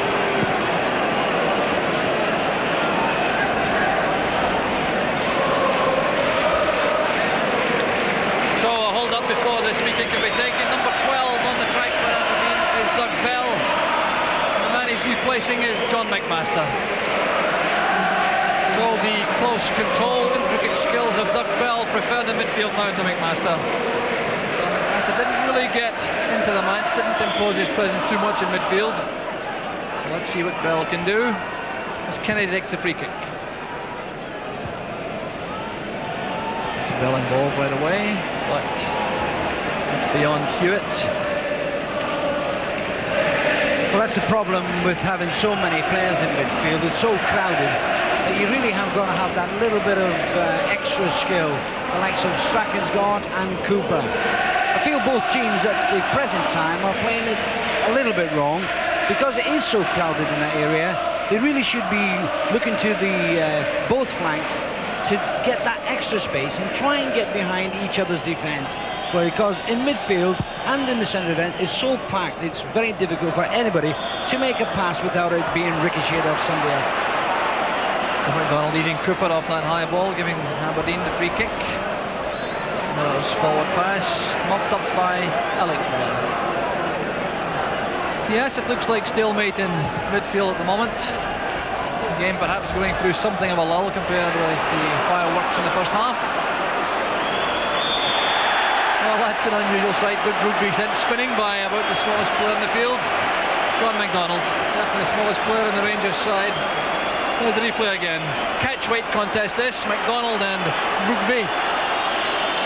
And McDonald sending the big man spinning. And Rugby not recovering very quickly either. Well, let's take another look. No, it's still Rugby getting attention. There it is behind the goal. McDonald going in heavily on Rugby. Rugby trying to play the ball beyond them and make a pass back to Leighton. So 15 minutes of the second half gone. The referee's had a word with John McDonald out of your picture. And Rugby appears to be restored to health.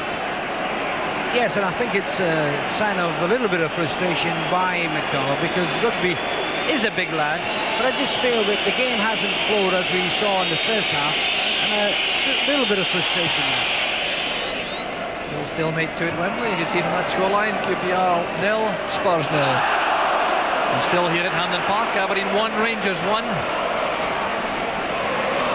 John McDonald. A good play from Russell. Neatly sidestepping Cooper. McNish again. The rock on which that Rangers attack founders. Strachan put under that intense pressure from both Russell and Bet, wins a free kick.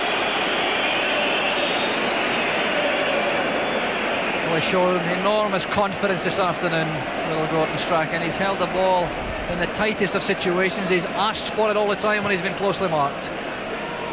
Now McGee taking on McClellan on the run. He's got away from him. And McGee squeezing it in. No, that's chopped off. Mark McGee's joy is cut short. Pushing on John McClellan must be the decision. Let's have another look at that. There's the long ball through the middle. McClellan should have had that under control. A bit of jostling and pushing. McGee squeezing it at the post, but the whistle had gone. And that's a goal chopped off. Yes, and I felt it, as I say, in the second half, there's been a few niggly little fouls when really there didn't have to be. And that was a perfect example for me. I think if McGee hadn't attempted to hit McClellan, then he'd have got the bounce anyway, and I think it was just a sign that it's catching on to everybody. But certainly, I feel, a chance missed for Aberdeen. So lights off for Rangers, and they're trying to cash in now through Russell and Cooper. The tackle this time from Doug Bell on Cooper. So it's becoming a bit of a spoiling type of match now. Now, is this just a bit too far out, perhaps, with maybe Cooper? Well, we've perhaps said that before and would regret it. So Leighton is certainly showing no signs of complacency.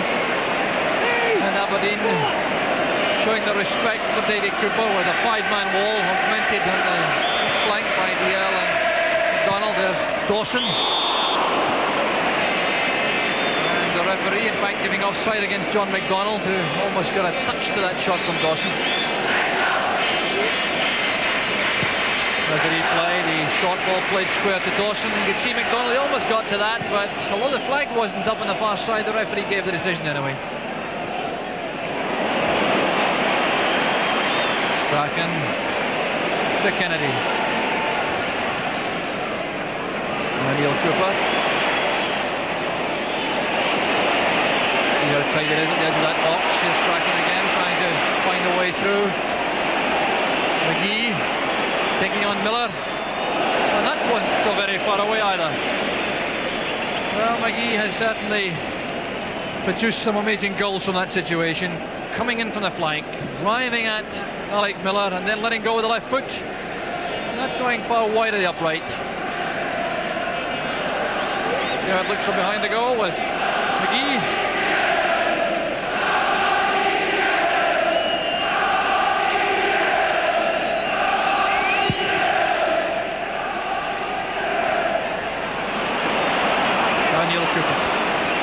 Strachan again, he started to find some space again in the last few moments. Good tackle that by Jackson on Simpson, but that time he appeared to leave the ball alone and steer the man off the ball, so this time Aberdeen get the free kick and Colin Jackson will get a lecture. That perhaps was a bit of retaliation by Jackson. He felt that Simpson had gone in heavily on him. He made a very good tackle initially, that was a good tackle. Then Simpson coming back, and you can see clearly Jackson leaving the ball alone to play the man. So a good decision by referee Brian McGinley, and that gives Aberdeen the opportunity for a little bit of creative magic outside the box. Woodby's in there at the far side. So Neil Simpson and Gordon Strachan over the ball, 3-man wall. Strachan looking for Kennedy. And Cooper did well for Rangers there, coming across to close down Kennedy. Strachan doing a defensive chore this time. The flag is up. Well, John Hewitt clearly disagrees, and that was a very close decision indeed. It looked as though that lobbed pass might well have left Hewitt onside. Let's check it again.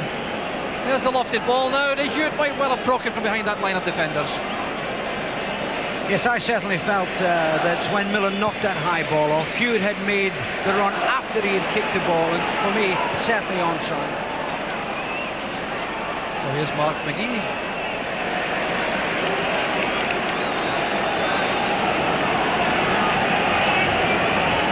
McGee again. McClellan has done a very good marking job for Rangers and out of the bench. They had to concede the corner kick on that occasion.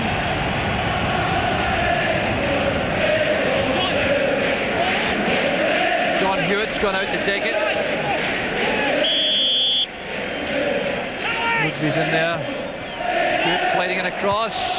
Stewart in trouble and the header out from Russell. There's Bell. McGee teeing that up for Strachan. And that was an important tackle by Dawson. Now Rangers on the break through Bent. And that was John Hewitt using his pace to get back. This time the flag stays down. McGee is onside. Some of the Rangers players appear to stop. Well, Russell certainly didn't. Asking for offside, I think, and perhaps even for the throw.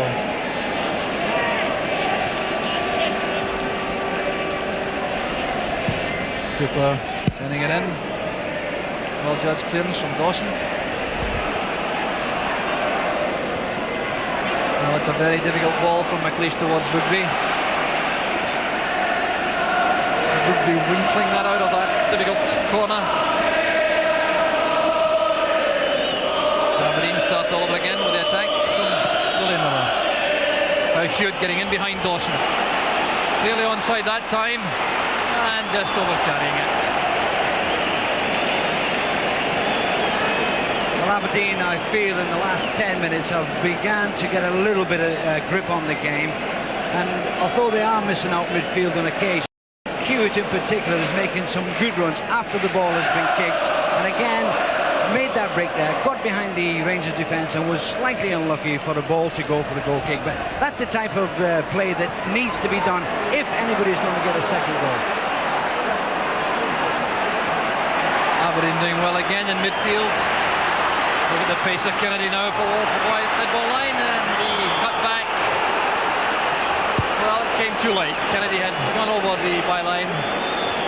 That's a good piece of play in midfield though, Dennis. Several players involved in the build-up. Simpson and Cooper and Strachan to get that clear. Yes, and as I say, if you get on the flanks and get behind defenders, you have to make them turn. And if you ask any defender, what does he hate doing? He hates turning because people come in from blind sides, and of course 2 or 3 players could sneak up. And it's the likes of the runs by Kennedy when you don't expect a fullback to break, and of course he's not picked up. Again, unlucky that the ball went down. Going to strike the L's hand. Yes, the referee has given the free kick, which has already been taken by Aberdeen. Kennedy. Simpson has spent most of the match to the right side of midfield. McClellan claiming that he was pushed by McGee, but it didn't matter anyway as Jackson was there.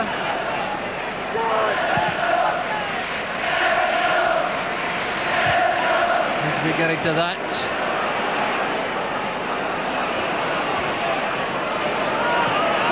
Dawson needs to get closed down by Simpson and Strachan, but doing well to find Russell. That spot of wrestling by Bell, giving Rangers the free kick.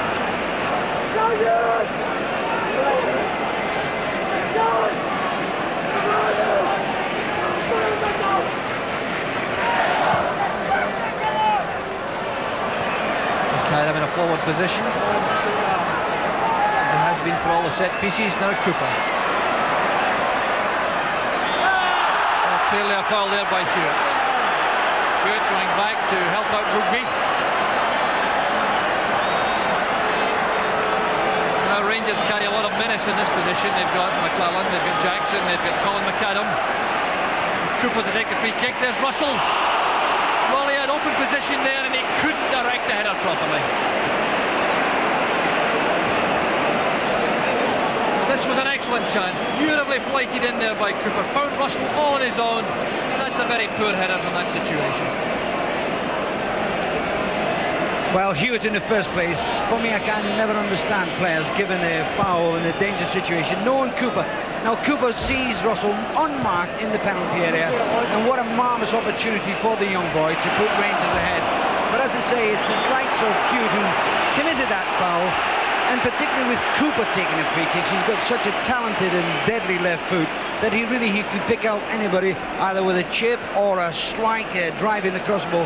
But he had the intelligence to see Russell unmarked in the penalty area. A let-off certainly for Aberdeen. So McClellan with the free kick, which is won by McLeish. Russell doing well with that tackle on Bell. McDonald finding Bett in space. disappointing little chip. In fact, I think he'd overcarried the ball in any event. That's first real intrusion into a forward position for Rangers. Yes, there he goes, a lot of space there.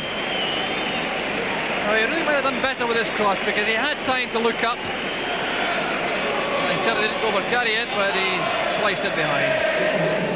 So there's a change again in the Aberdeen ranks. John Hewitt has gone off. He hasn't really had the best of afternoons, and the replacement is 18-year-old Eric Black. So striker for Aberdeen.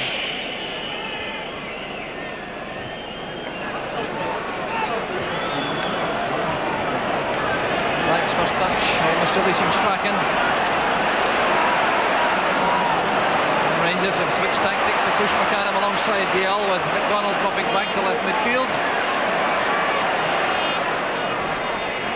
That allows them to change the pattern of their attacks with the big man front through the middle. It's a good ball there by McAdam.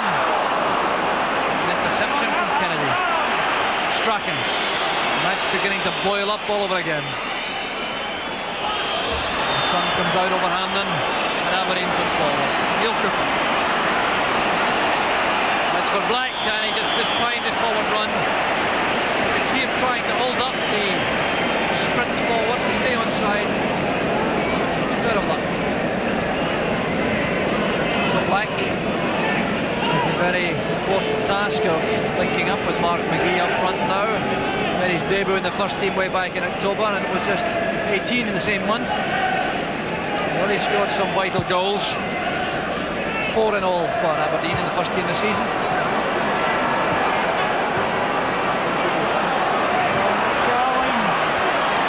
We'll get into that before BL. Showing good sleight of foot. And catching Bell going offside. Now that was quite close because Bell was making a forward run. He may have gone a yard offside at the crucial moment.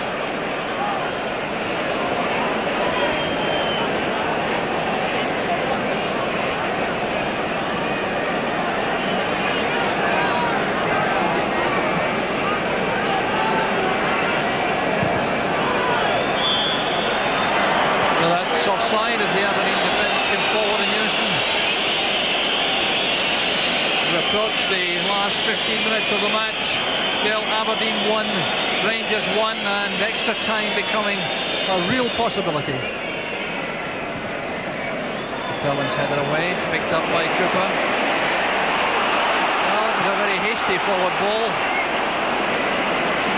McAdam thinking twice about any hefty challenge on Leighton.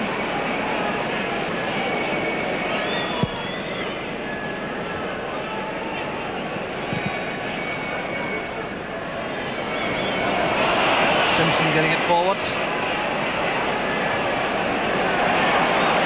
Bell back to Kennedy, now Strachan. A lot of Aberdeen players in the box. Oh, it's all a bit untidy in there for the Rangers defence. There's Strachan. That's a great chance. And Eric Black scores perhaps the best chance of the match so far. Well, now let's take another look at that.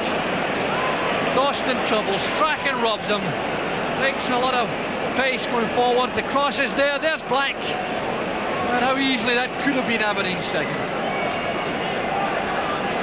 Well, little Strachan again doing well. Getting to the byline. He's a lovely kicker of the ball. A bad miss by Black. And what a shame. A young boy, probably inexperienced there. But again, as we said, that ball gets the defence turning, and I could assure you, no defence in the world could do anything about that type of ball. That chance perhaps falling a shade early to Eric Black. He's just on the field and perhaps not quite warmed up to the pace of the match. So he'll be hoping to make amends for that. Inside the last 15 minutes now, still the match finely balanced at 1 goal apiece, and 1 great goal apiece at that.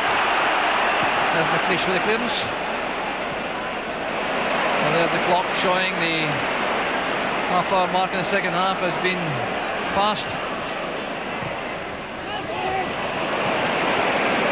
That's safely through to Jim Leighton for Aberdeen.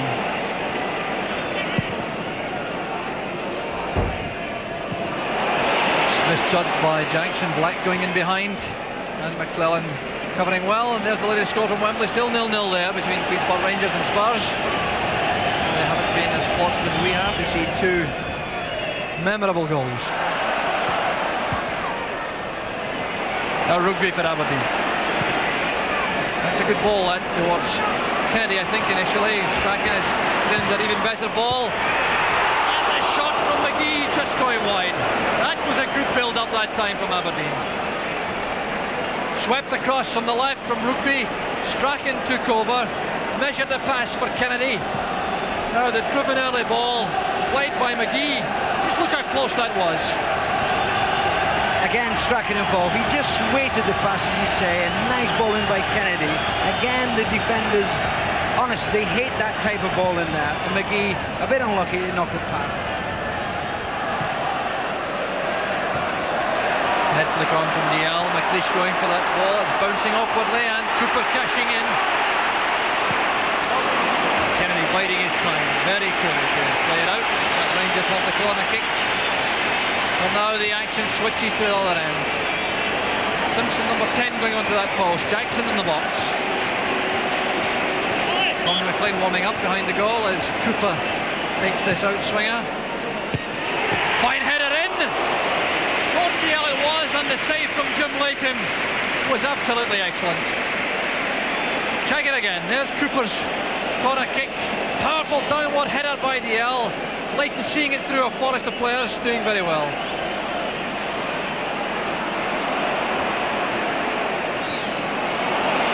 Now Miller for Aberdeen, the pace hotting up again. Black is onside, but Stewart in command. Dawson going past Bell. John McDonald.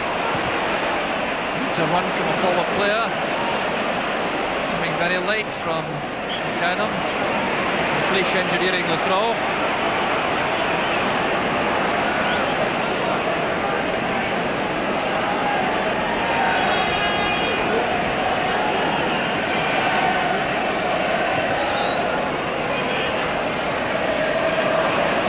Difficult ball for McDonald to take. So we're into the nail-biting final period of the match, Dennis. You've been through it all. How are the players feeling now, you think? Well, I'm sure that we've seen a couple of mistakes happen in the last few minutes, and that's something that players don't want to make.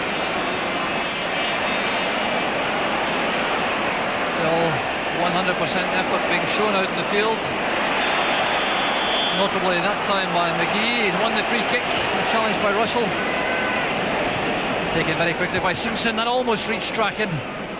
Headed away by Bet. Trying to avoid giving away the corner kick, settles for the throw. We're saying that people don't want to make mistakes, but I could very well feel that one of the teams will be hoping they can get that second goal. But if it goes to 5 minutes from the end, I'm sure you'll see players playing it a little bit safe, knowing that they've got a half-hour extra time to play. Well, a corner kick it is to Aberdeen, right in front of their own fans, and Alec McLeish coming back into the box. Goalmouth again. Strachan's the kicker. Rugby and McLeish are there, and the attentions on goalkeeper Jim Stewart. Unfair in the eyes of the referee. Free kick to Rangers. McLeish making a long run back. Stewart happy to have the dead ball.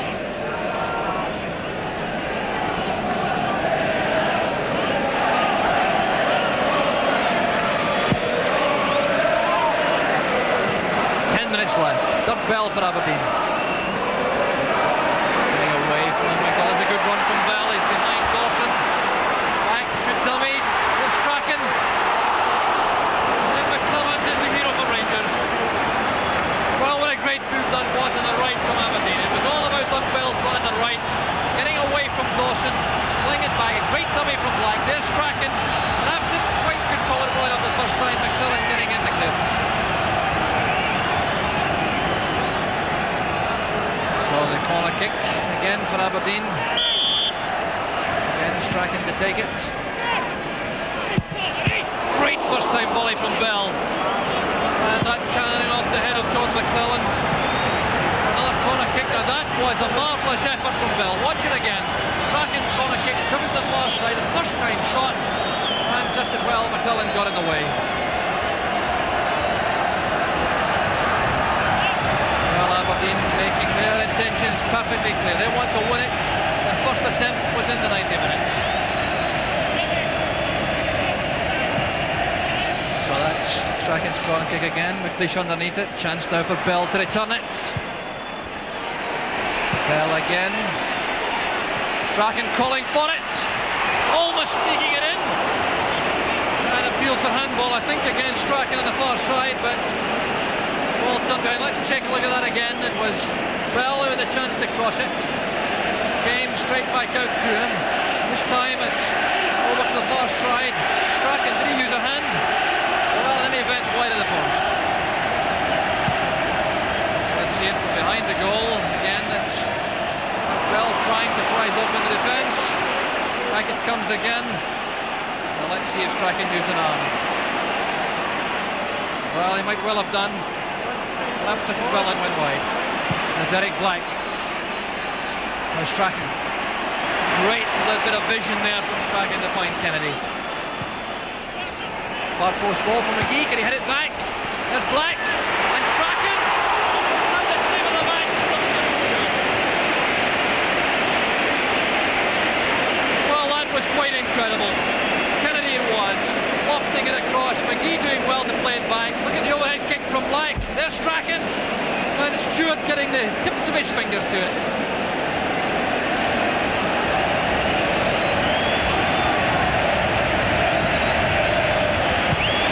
Really was a marvellous effort by Strachan, and Aberdeen's danger in the last 5 minutes has come 3 or 4 times from that right flank. Again, as we say, getting defenders turning, and I'm sure the minute before there when Strachan had that chance when the ball bobbled away from him, depending on how the result goes, I think little Strachan will have a few nightmares about that one. So second substitution for Rangers. Tommy McLean's experience in place of Gordon Yell's energy, exuberance and running power. So that means John McDonnell, I think, will resume up front alongside Colin McAdam, where he operated so well for much of last season. McLean will go into midfield, I'm sure. The crowd, by the way, 53,718. And they certainly have made plenty of noise. Miller not quite getting power behind the header. Good play from Cooper.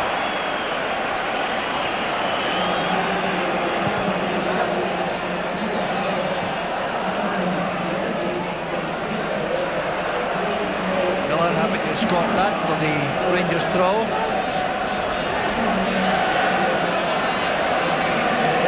Six minutes left, the tension mounting. Aberdeen 1, Rangers 1.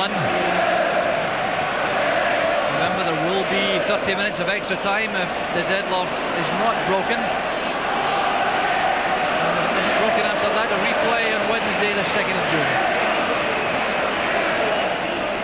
McDonald to McLean.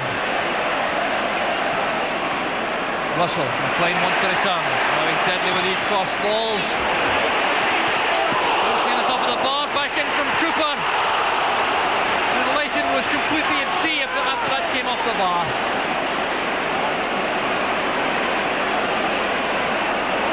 So back into midfield, Strachan to Kennedy. Barged down by McAdam.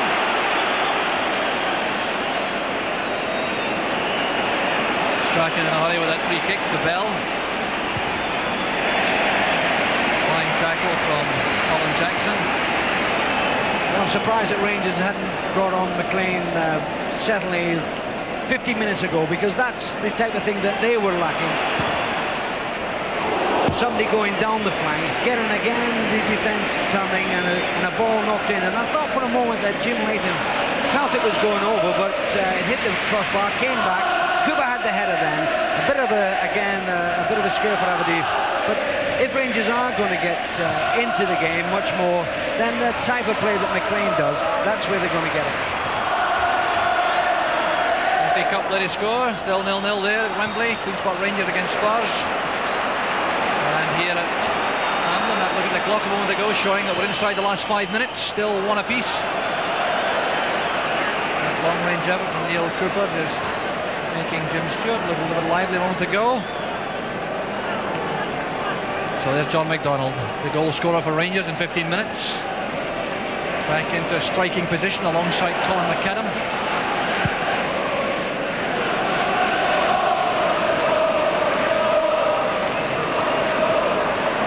Rugby playing it inside.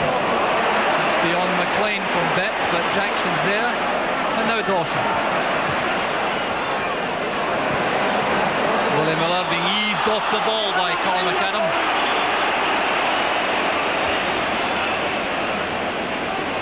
There's Strachan. Kennedy. Put in by Black. What can McGee make of this? Black has stayed in good position, he's onside. Good ball across and played away by Dawson. Kennedy. Black chipping it in. And no Aberdeen player towards the near post to cash in on that. 3 minutes left. The cup final still in the balance. There's McDonald. A run from Russell. It's covered all the way by Willie Miller.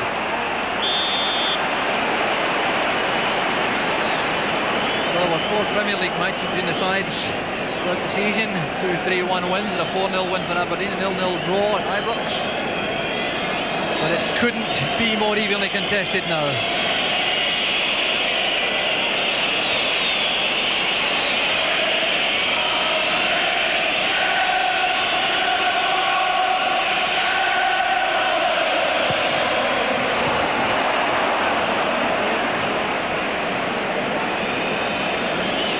Leighton again, a lot of whistling going on around the stadium. I don't think anyone will be disappointed to watch another half hour of this cup final.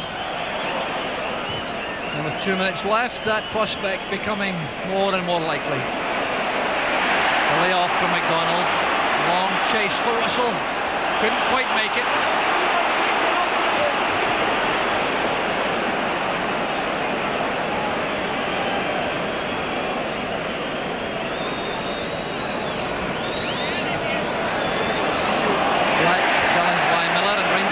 Throw.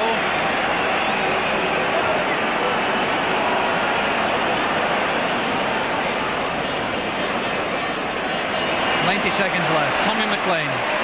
Bet made the forward run. McLean again, the playmaker, looking for Cooper. Just about a yard too far ahead of Davy Cooper.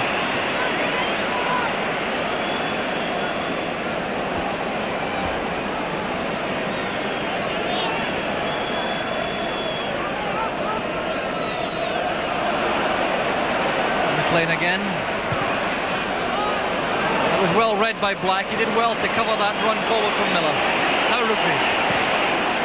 Simpson off another run. He's got beyond Jackson. McGee into the middle. Cooper is through the middle. Strachan short inside. Now Simpson, the chance to cross. Rangers defence is regrouped. And Miller turning it behind. So about half a minute left and Aberdeen have the corner kick. Fish coming forward. There wasn't much stoppage time for injuries in the second half, so this could be the last attempt within the 90 minutes for a winner.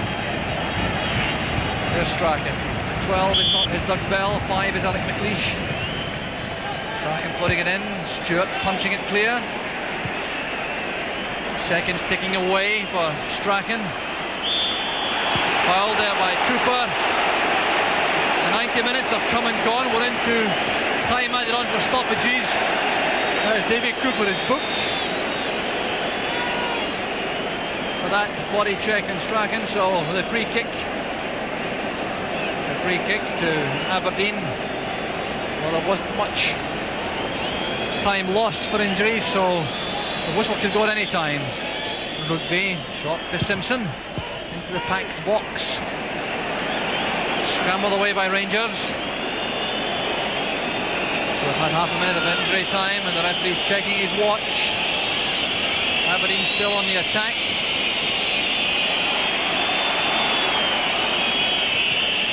Strachan just having the ball pinched by Alan Jackson, but that's the final whistle. The 90 minutes have gone, extra time to come. Aberdeen 1, Rangers 1. You won't miss any of the extra time, but for the meantime, it's back to Arthur Montfort in the studio.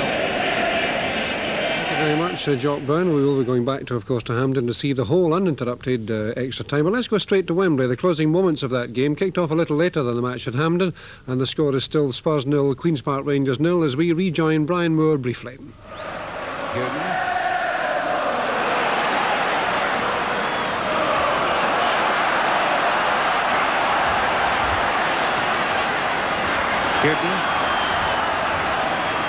Hazard. And now Hoddle. Hit well, and Hucker. Oh, that caused a flurry or two in his half and a few thousand others.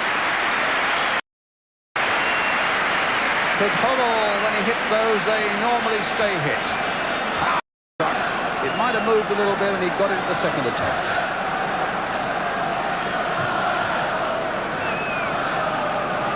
They're already into extra time in the Scottish Cup final with the score 1-1 between Rangers and Aberdeen. And we're only a matter of seconds away from it here. Roda up once more. Fenwick turning it away. Gregory. Stainrod. They've got a few forward. Micklewhite's looking lively. Gillard's coming up from the back, but maybe the momentum has been lost. And this is going to be easy now for Galvin.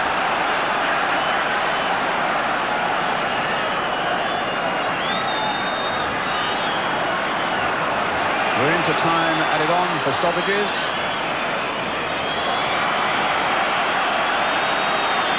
Galvin for Tottenham. Hoddle. Waddock getting a good challenge in there. Price just leaning back and finding Miller. In turn finding Perryman. Really into time added on, quite deeply so at the moment. Archibald playing it for Hoddle, but it was too close. It wasn't a good ball. It gave Waddock every chance. Well, Flanagan couldn't control it. Hazard finds Houghton. Spurs coming forward in one last rush again before the end of normal time. Crooks looking to make something of it. Galvin's there as well, and so was Curry.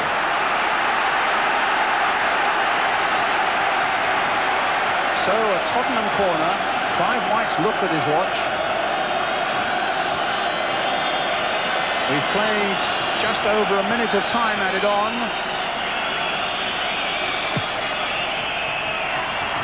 And it's Bob Hazel who got it away. Price is in there as well. Perryman turning it in once more. Stainrod not really getting it away. Price playing it in once more. He didn't get to Crooks. Here's Flanagan. And now Gillard. Can he just plant it forward? And Micklewhite had quickly got into his own half to get onside, but then couldn't get the ball. Showed a good footballing brain there in point of fact. It was a good picture to see Perryman and Gillard going for it in the last 30 seconds of a cup final. Two of the oldest fellas on the field, and clearly then two of the fittest. Well, we've played nearly 2 minutes of time added on now. Archibald playing it on. Roda surely won't let him get away. Back safely to goalkeeper Peter Hucker.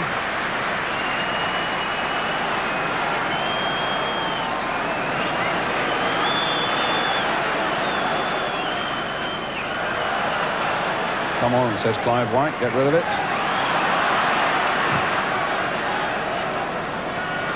Roberts.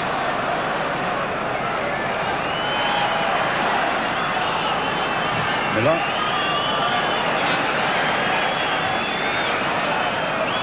Now Curry. Free kick to Rangers. Well, he's certainly given us a full ration of stoppage time.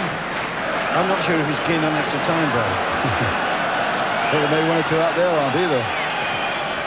Hazel playing it in for Stainrod. And Clements down. Whether that would have gone just inside the post or not, I don't know. But it was a deceptive sort of shot there from Stainrod. Took a slight deflection there. That would have just crept in. The final whistle has gone, or at least the whistle for the end of 90 minutes, which means... Well, there we are, full time there at Wembley, 0-0, and having watched some of it coming in, not nearly as entertaining a game, I'm bound to say, as the match we've seen at Hampden. Just coming up to the start of extra time, back to Jock Brown at the ground. Thank you, Arthur, and referee Brian McGinley, who went into his own dressing room during that break, has reappeared, and the toss of the coin resulting in an Aberdeen kick-off, the first period of extra time. So Aberdeen certainly looked on the ascendancy a bit towards the end of that 90 minutes. We'll see what that little interval has done to the momentum of both teams. Strachan involved straight away. Well, Black was pushed off the ball by Jackson. Strachan in a hurry with the free kick, too big a hurry in fact, and that'll be back to the same spot. Aberdeen really getting a second chance at that because the initial free kick came to nothing.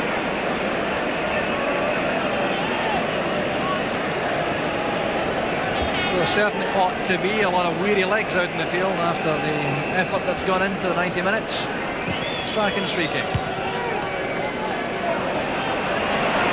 Bet coming clear now for Rangers. Only man up is John McDonald. Bet trying to do it by himself. Bell getting back with a little top up to his goalkeeper. Well, Bet showing plenty of energy left. Just couldn't get away from Bell.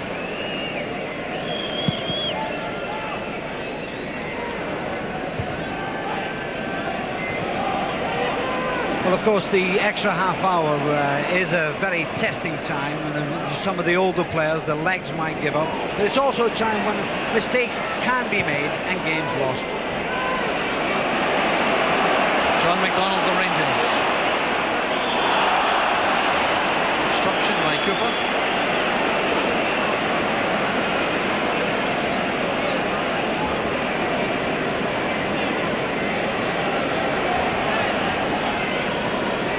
Colin McAdam for Rangers, and the dead ball kicker will be Tommy McLean.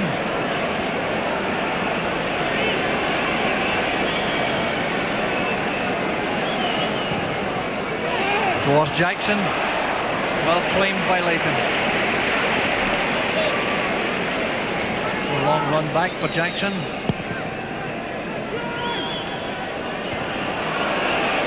Ball spinning wide now to Strachan. That's towards McGee, he's round the back. Mark McGee puts Aberdeen in front. The Aberdeen fans go wild. And this is a great ball from Gordon Strachan. I think Miller has marked Mark McGee on the far side there, and I just look at that cross. He's getting beyond Miller. McGee is coming in to attack it with his head. The downward header leaving helpless. Magnificent goal. 2 minutes of the first period of extra time gone, and Aberdeen go back in the driving seat. Yes, a marvellous ball by Strachan, but I was saying regarding mistakes, there was McGee not marked at all in the penalty area, and I feel that could have come in because of the extra time, but it's still a marvellous goal by McGee. Mark McGee knocks in his 15th goal of the season, and the most welcome of the lot, I've no doubt. I'm certain we can expect a major Rangers onslaught to get back in level terms. Aberdeen facing now the dilemma of holding what they have or trying to go for the goal which would surely clinch the cup.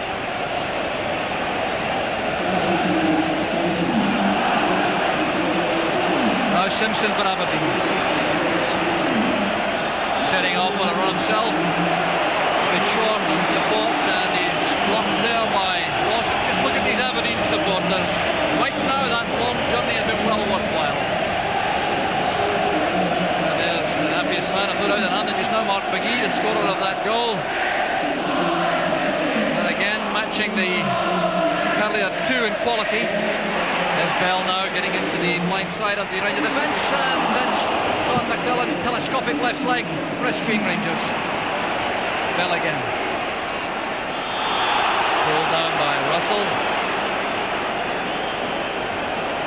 Aberdeen really do appear to have the initiative in the match. That was the growing impression as full time approaching the 90 minutes, and they start started in similar vein with that goal as extra impetus. They certainly won't be feeling the same kind of fatigue, I think, as Rangers with that lift.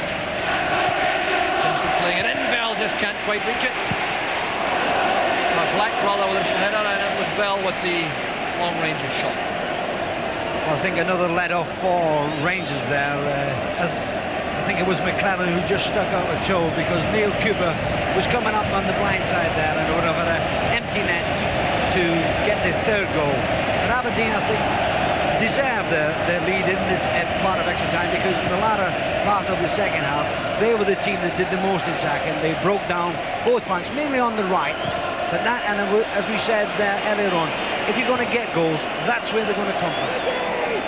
Neil Cooper's on the ground. He took a face knock there in that leap with Colin McAdam. Now, this could be a serious blow to Aberdeen. Black putting pressure on McClelland. And the Northern Ireland international reacting well enough to clear things up, but Neil Cooper is in a lot of distress on the halfway line. His nose is bleeding. His mouth. It looked as though he may well have taken a flailing left arm from Colin McAdam. It was, for my money, a complete accident. None of the Aberdeen players appear to think any differently, but Cooper doing a lot of repair work. It is in fact his mouth, I think, that's cut.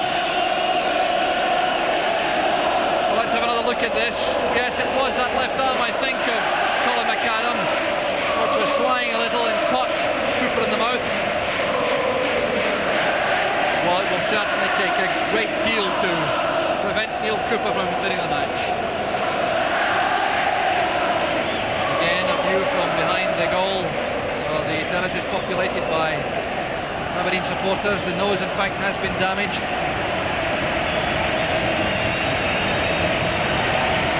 Cooper appears to have all his faculties again.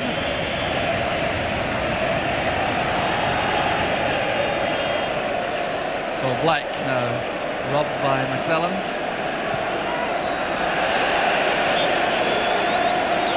Rangers have been finding it very difficult indeed, Dennis, to get good passes to the forward players in the last 20-25 minutes or so. I think mainly because Aberdeen have played so well, as I say, in the latter part of the second half and in his opening part. And of course, they got the early goal, which gives them that confidence. And I'm sure that Aberdeen will try now and get Rangers right out of it by getting the third goal. But, you know, football. So Aberdeen's corner kick to be taken by Gordon Strachan. McLeish is up, certainly not settling for defence. That's for McLeish. Did very well with that header, it was almost underneath it. Got a lot of power behind it. Stewart setting off a Rangers attack. Davy Cooper and Neil Cooper coming into the tackle. He doesn't think it was unfair, but the referee does, and that's what matters. So the free kick to Rangers.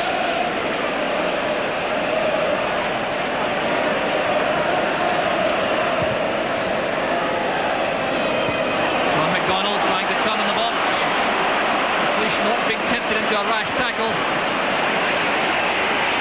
Good piece of cool defending by the Aberdeen centre-half.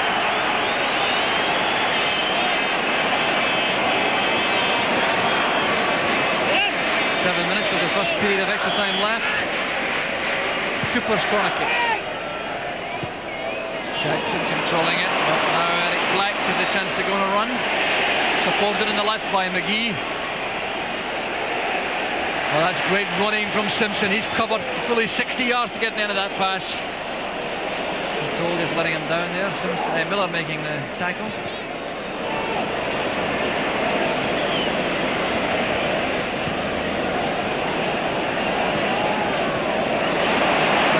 Good position in midfield.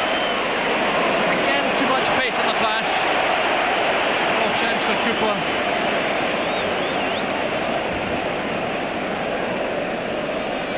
Remember, it was 1929 when Rangers last lost a Scottish Cup final to anyone other than Celtic. It's quite a remarkable record. It is now in grave danger of being broken.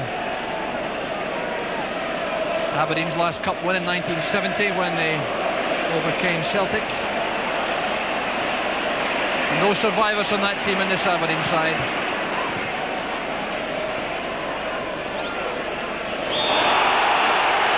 And Cooper taking a face knock from Bell. Bell will be in trouble from the referee.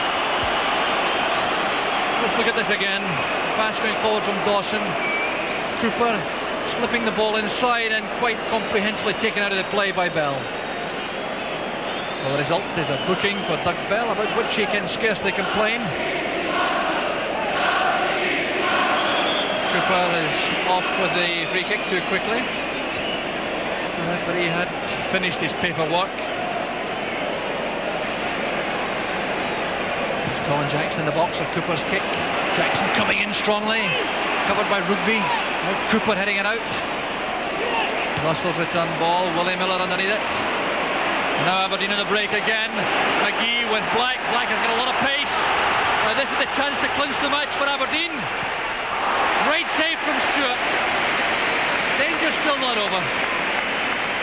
Ranger defence trying to get back in numbers. And now with McLean in possession, the moment of danger is over, but Eric Black had such a great chance to tie it up for Aberdeen. So there's Black before. Now he tries to chip the goalkeeper. That was great play for a youngster. Stewart reacted well enough to it. Now Strachan on the break for Aberdeen. Never a dull moment here. And again, great goalkeeping by Stewart. Asserting himself fully in that Rangers goal. Strachan and Dawson going together. Strachan just overrunning the ball. The clash between Strachan, Dawson, the goalkeeper. And the result is damage to both Dawson and Strachan. That's why there's a hold up for the moment. It is again Strachan with a great chance, looking up inside to see who was available, trying to do it by himself. Stopped in his tracks by Stewart. Both Dawson and Strachan taking a knock. And that's the result. Certainly a brave save by Stewart, but getting back to the earlier incident when we saw Black attempt to chip and obviously missed, for me, a fairly open goal. It was a case of Rangers going up and Jackson had been stranded in the Aberdeen penalty area. Aberdeen break away, and of course there's 2 against 1, and it was just a case of probably the young lad's inexperience in a cup final, because he really could have wrapped the game up for Aberdeen. Well, said it was a good chance, but the youngster may well feel that he was a bit unlucky in that he was faced by a marvellous save from Jim Stewart. Strachan appears to have recovered. Dawson taking a bit longer. But happily both players return to the fray. The match will restart with a dropped ball in midfield. Nishi's header. Now McLean. Miller is there. Cooper got the touch. Now Bell. Against the shins of Alec Miller, and Aberdeen have the throw. Just over 2 minutes left of the first period of extra time.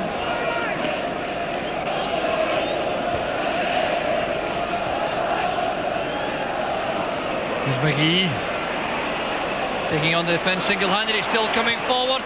There's Strachan, and that will surely take the cup to Pittodrie.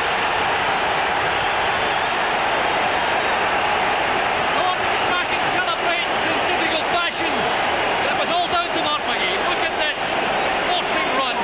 Miller totally beat by McGee. Look at the coolness under pressure. Strachan with the open goal, and there it goes. So look at that again. Yes, and I felt Miller made the initial mistake when he allowed McGee to get through, to push the ball through for Strachan. But I think it was something that really has been coming in the last 5 minutes. Aberdeen put it under pressure. The Rangers had a twofold problem. They had to stem Aberdeen from getting a third goal, and also, of course, they had to attack and try and get back into the game to get an equaliser. Now you feel that with Strachan putting that third goal in, Aberdeen are on the way to winning the Scottish Cup. But the sad aftermath of that goal is that a stretcher is being called for Alec Miller. That was Miller who was in trouble there. Now look at him here. He's trying to hold off. He seems to get into all sorts of a fankle. And down he goes heavily. Hard to say really what happened to him from that. But the result, sadly for Rangers, for Alec Miller and for everyone here at Hampden, is the stretcher being brought on. There's the goal again, a sight for Aberdeen supporters to relish again. But a sight which no one in football likes to see, no matter where the loyalties lie. Alec Ferguson, the Aberdeen manager, is out there at the track. John Gregg is in the thick of that. There's John Gregg looking on anxiously, and the stretcher perhaps being denied, and injury time in the first period extra time has arrived. Miller clearly not keen to leave the field. The left leg that's sustained the damage, and being invited against his own judgment, I think, to leave the field for the moment at least. And the match restarts right back in the middle.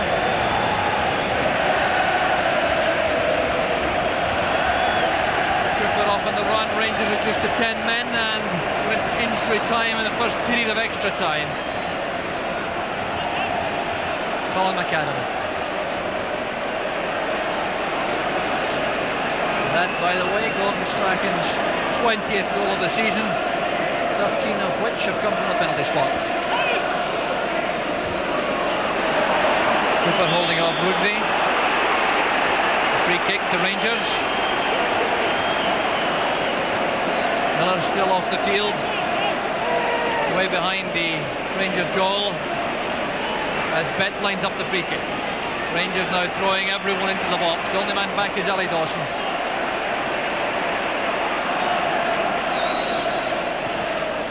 Flighting it in. There's Colin McAdam. Couldn't get direction behind that. A lot of power, but with Willie Miller jumping with him, he couldn't direct it accurately. Check it again. Good free kick again from Davy Cooper with that educated left foot. There's the leap from McAdam. Willie Miller, number 6, right beside him.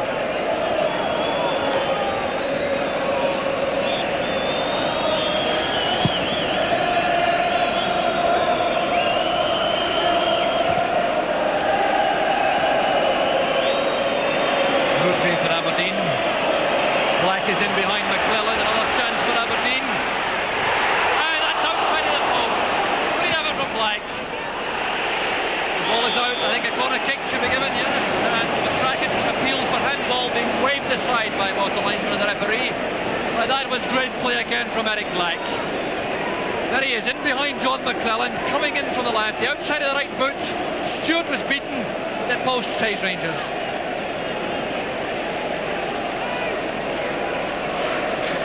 This time to Kennedy, a looping cross.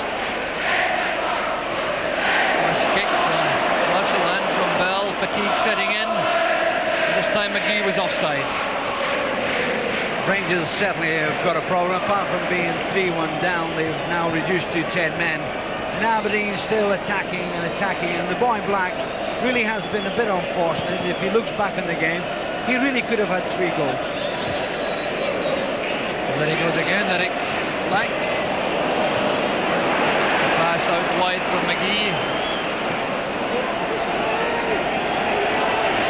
Alec Miller being helped away from the action. I don't think he'll be back. Clearly severely damaged left leg.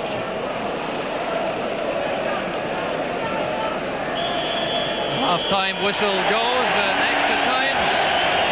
And that certainly was a period which has put Aberdeen right in control. Aberdeen 3, Rangers 1. Rangers now reduced to 10 men, and if they can pull back from this, Dennis, it will be the all-time comeback. Yes, I'm sure, and of course they will be trying to do something, but the way that Aberdeen's knocking the ball about, you could see them getting a fourth. But there's still 50 minutes to play, so they know that they'll try their best anyway. Miller is being helped away. The teams have turned round straight away. There'll be no interval. In fact, now some question perhaps. Miller is asking, I think, to be allowed back. There he is, trying to run off that damage to his leg. We'll see if he comes back. Rangers still going forward. That's Russell, appeared to be impeded by Simpson. The free kick is given.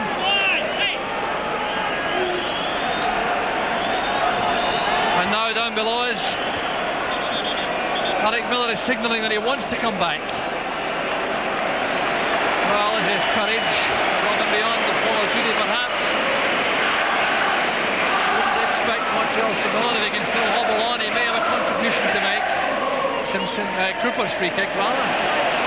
Staying over the head of Simpson and collected by Leighton.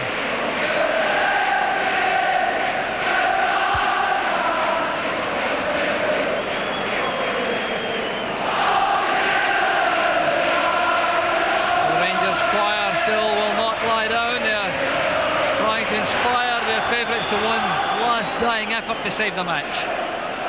Free kick for offside against McGee. Goes to Rangers. Yes, and Rangers are in a terrible position, really. If they're going to get back into the game, they've got to throw so many people up, try and get the Aberdeen defence to stay back there by creating numbers, but of course leaving themselves exposed at the back. Bell's pass forward cut out by McLean, and his pass in turn intercepted by Miller. The cannon off the referee, giving Cooper possession. Young Neil Cooper's challenge, giving the free kick to Rangers. They're in a hurry, as you would expect. Cooper recovered from his face knock, and McLean flighting it in. That's a great header from McCallum rather. Oh, that was so close to Rangers' second goal. There it is, played in by McLean. There is the header. Lots of power behind it. McCallum it was, and just over the top. Yes, and while there are minutes to play, you've always still got the chance. That's the second good header that McAdam has had during the game, and you can just see that it's unlucky, just over the bar. Bell lofting it forward. Russell picking it up for a bit. Well, that's good play from Cooper, controlling it and going past Woodby in the one movement. Simpson back to cover his full-back. Another fine cross, claimed by Leighton, despite the significant presence of Colin McAdam.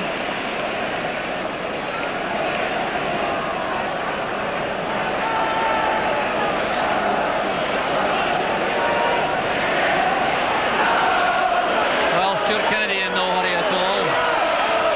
I think we'll see a lot of possession play now from Aberdeen. The problems are all with Rangers.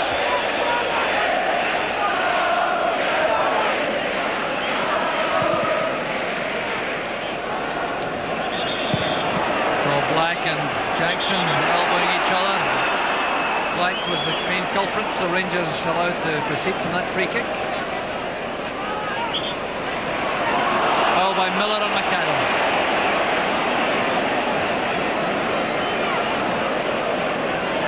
McLean takes it quickly, as is Russell. McLean again. Good ball to Cooper. Strachan back in a covering role this time with Elliot Dawson.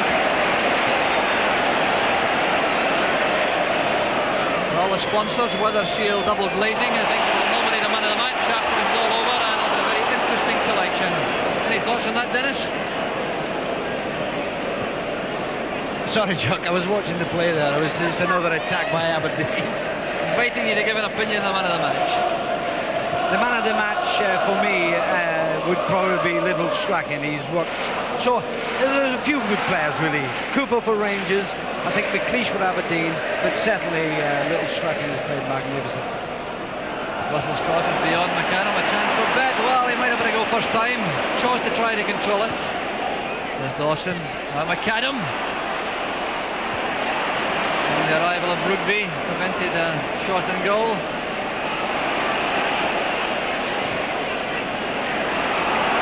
Kennedy will get to that first. Endless stamina, tremendous pace. Now there's Black. Neatly taken away from him by McClellan. That decision going to Aberdeen. Steroids to the Rangers players and supporters.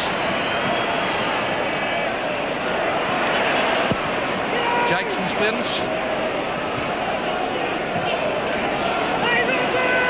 Kennedy again, stepping inside Bet.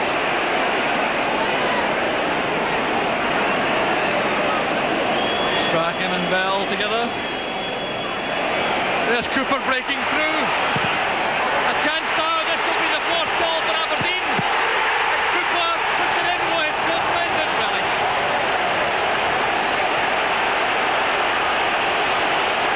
Well, suddenly it's become a rout. Neil Cooper celebrating in style. Going through with that a lot of power and conviction. He got the break of the ball off Stewart. Appeared to do well for Rangers. About all the time in the world and dump the ball home in a cup final. Yes, and of course when things are going wrong against you, you don't get the breaks in the ball. Cooper in with Stewart. He didn't really know where the ball was, but he got the break, and as you say, it's a schoolboy's dream, being able to take your time, knowing that really all you got to do is crack it into the back of the net.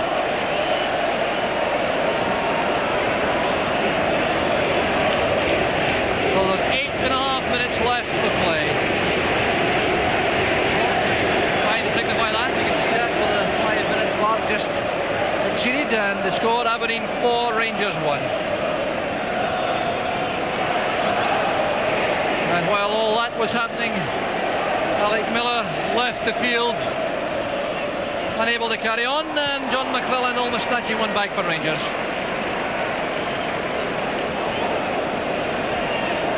So the cross from Cooper, McClellan arriving, leaping above Rugby, the fine header just over the top. And Alec Miller is off the field. Rangers now have only 10 men. The scorer there, that scoreline, Queensport Rangers 0, Spurs 1. Glenn Hoddle has got the goal, which may well take the cup back to White Hart Lane for the second year in a row.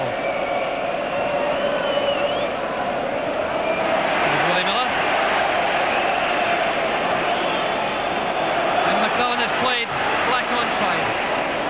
This time Stewart getting to the ball in plenty of time. Yes, again we keep saying Rangers are in an awful position really. I doubt whether they can get back into the game, but even when it was 3-1 they were hard pressed to get back, and leaving themselves, as we say, exposed at the back is something that really is between the devil and the deep blue sea. Plays free kick, finding the head of McAdam.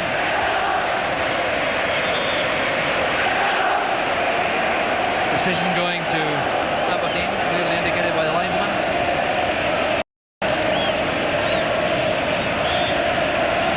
Aberdeen's free kick.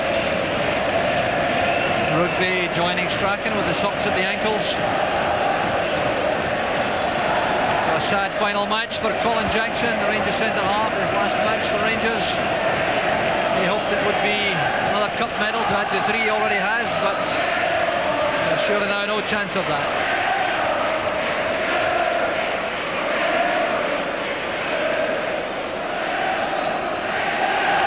McLean still trying to prise open the Aberdeen defence, catching McDonald on his heels, allowing Miller to intercept. Simpson is well offside. Strachan playing that through.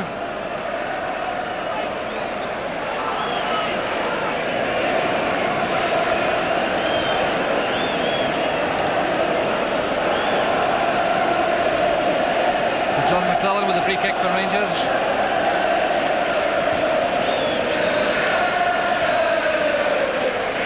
Good header from McLeish out to Kennedy.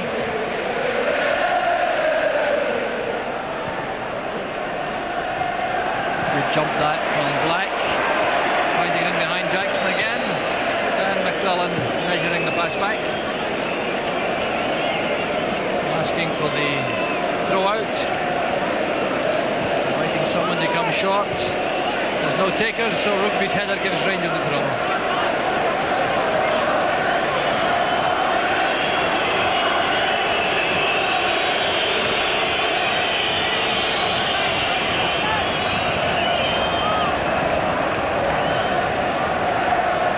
Minutes left.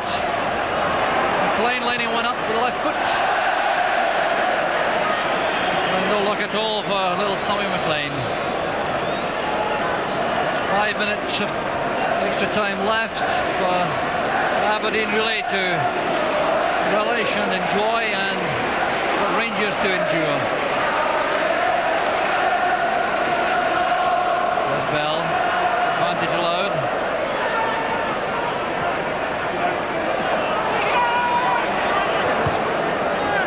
Well, Simpson tried to hang back, but he had gone into an offside position. Simpson has displayed again his terrific stamina in midfield for Aberdeen.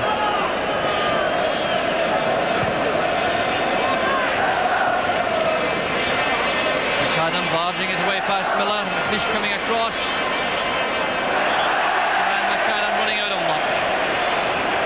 Just about sums up Rangers' day. Did very well initially to get past Miller, but after the dummy and McLeish just ran out of space.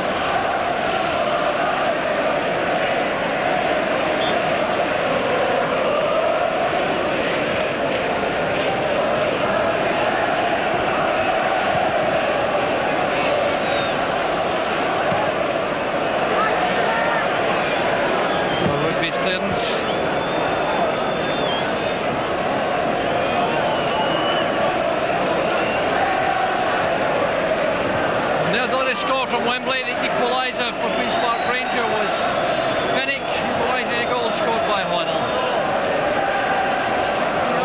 Drama also at Wembley. Replay now staring them in the face.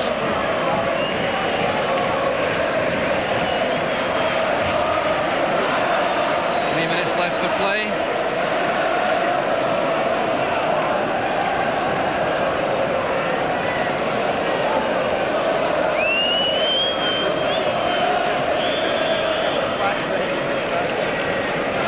The corner kick. Jackson still going forward.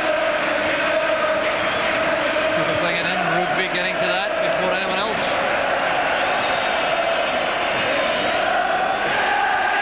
Cooper turned away from Bell.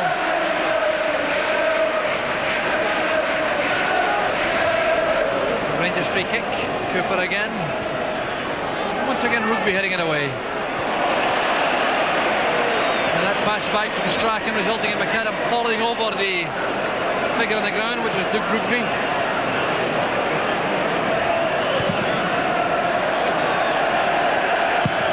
2 minutes left, Rugby's on the ground. He seemed to fall badly after that headed clearance. A sad way that is for him to finish a cup final. There's one thing, Jock, it's been a good advert for Scottish football, particularly in this last hour or so, including the real game and the extra time. And it's nice to see, particularly for Jock Stein, that McLeish and Strachan in such fine form, because of course, as we all know, they go over to Spain to play in the World Cup after a very long season, hard season. It's nice to see them really at the top of their career. Rugby recovers. He'll certainly want to be in the thick of it when the celebrations begin after the final whistle. The ball forward from McDonald, cut out by Miller. Yes, I think it's a victory which Aberdeen couldn't be denied on the play. No, certainly the way that they played in the last half hour of the proper game, when they really showed some fine skills. But in extra time, that extra skill has just paid off for them. So into the final minute now as Mark McGee starts off a run on the left. By Russell.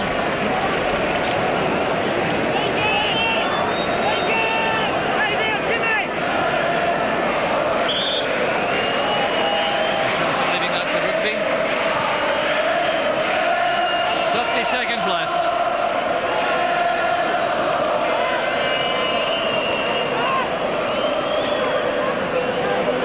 Losing control. This is Simpson. Leaving it to Black. Strachan's on the left. Seconds ticking away now. Referee's checking his watch.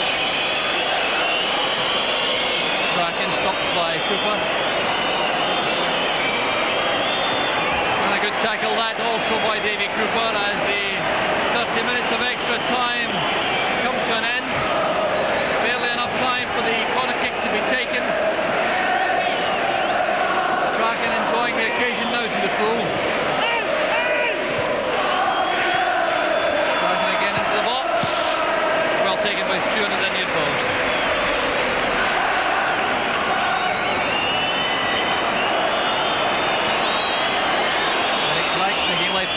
Jim Stewart. All eyes on the referee. And that's the final whistle. Aberdeen have won the Scottish Cup for just the third time in their history. There's the captain, Willie Miller, number 6.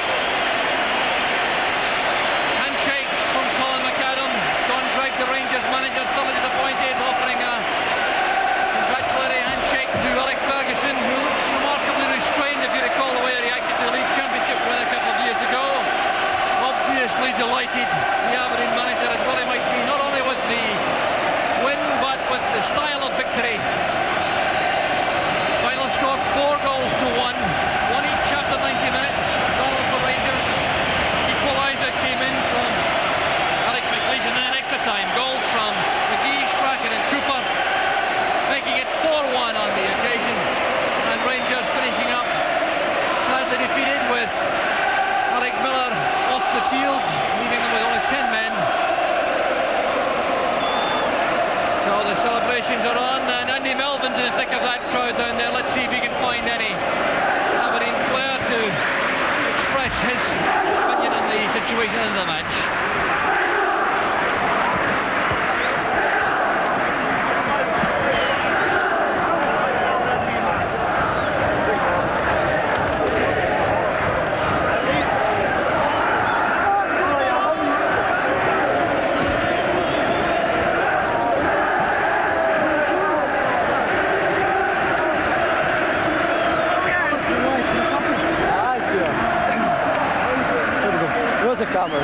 Really good.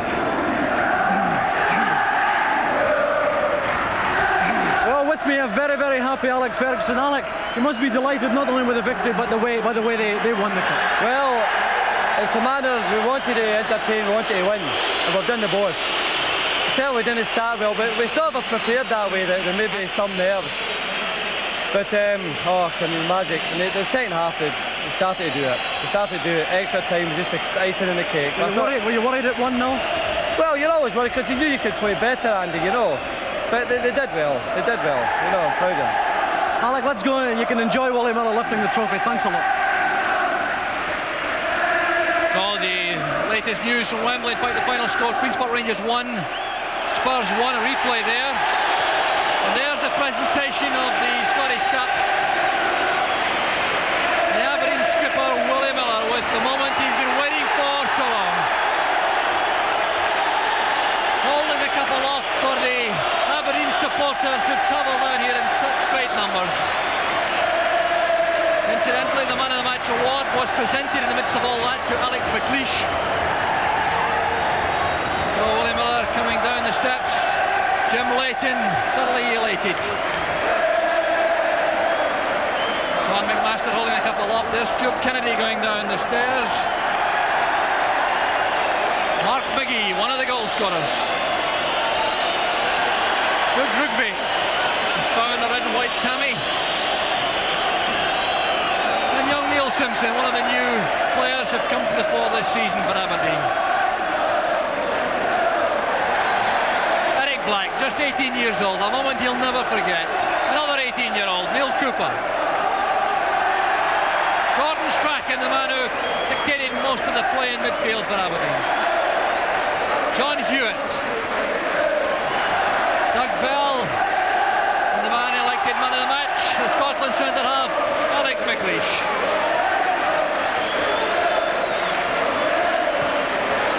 He's entrusted with the task of carrying the plinth. An easy task for the Aberdeen centre-half. So that's the look of a player among the vanquished. That's Colin Jackson, his final match for Rangers. A day of great disappointment. Great 7 for Rangers over 19 years. A career to be proud of. Finishing on a note that certainly for him will be very sad indeed.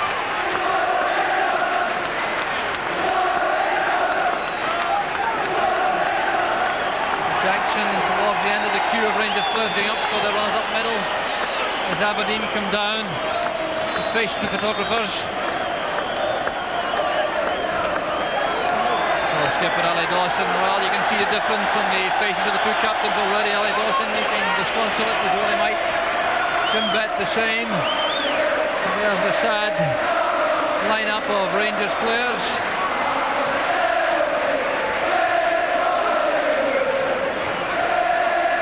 Cooper certainly tried hard enough, so did Colin Jackson. Can still manage a smile in all the circumstances. Colin McCann worked tirelessly as substitute. Jim Stewart did well in goal. And the Aberdeen players now off on their lap of honour. Followed by the photographers to produce the pictures you'll see tomorrow morning.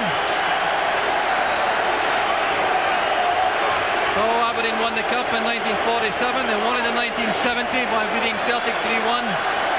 Now this 4-1 victory over Rangers makes it a joyful year in 1982. That's where all the Aberdeen supporters are congregated behind that goal.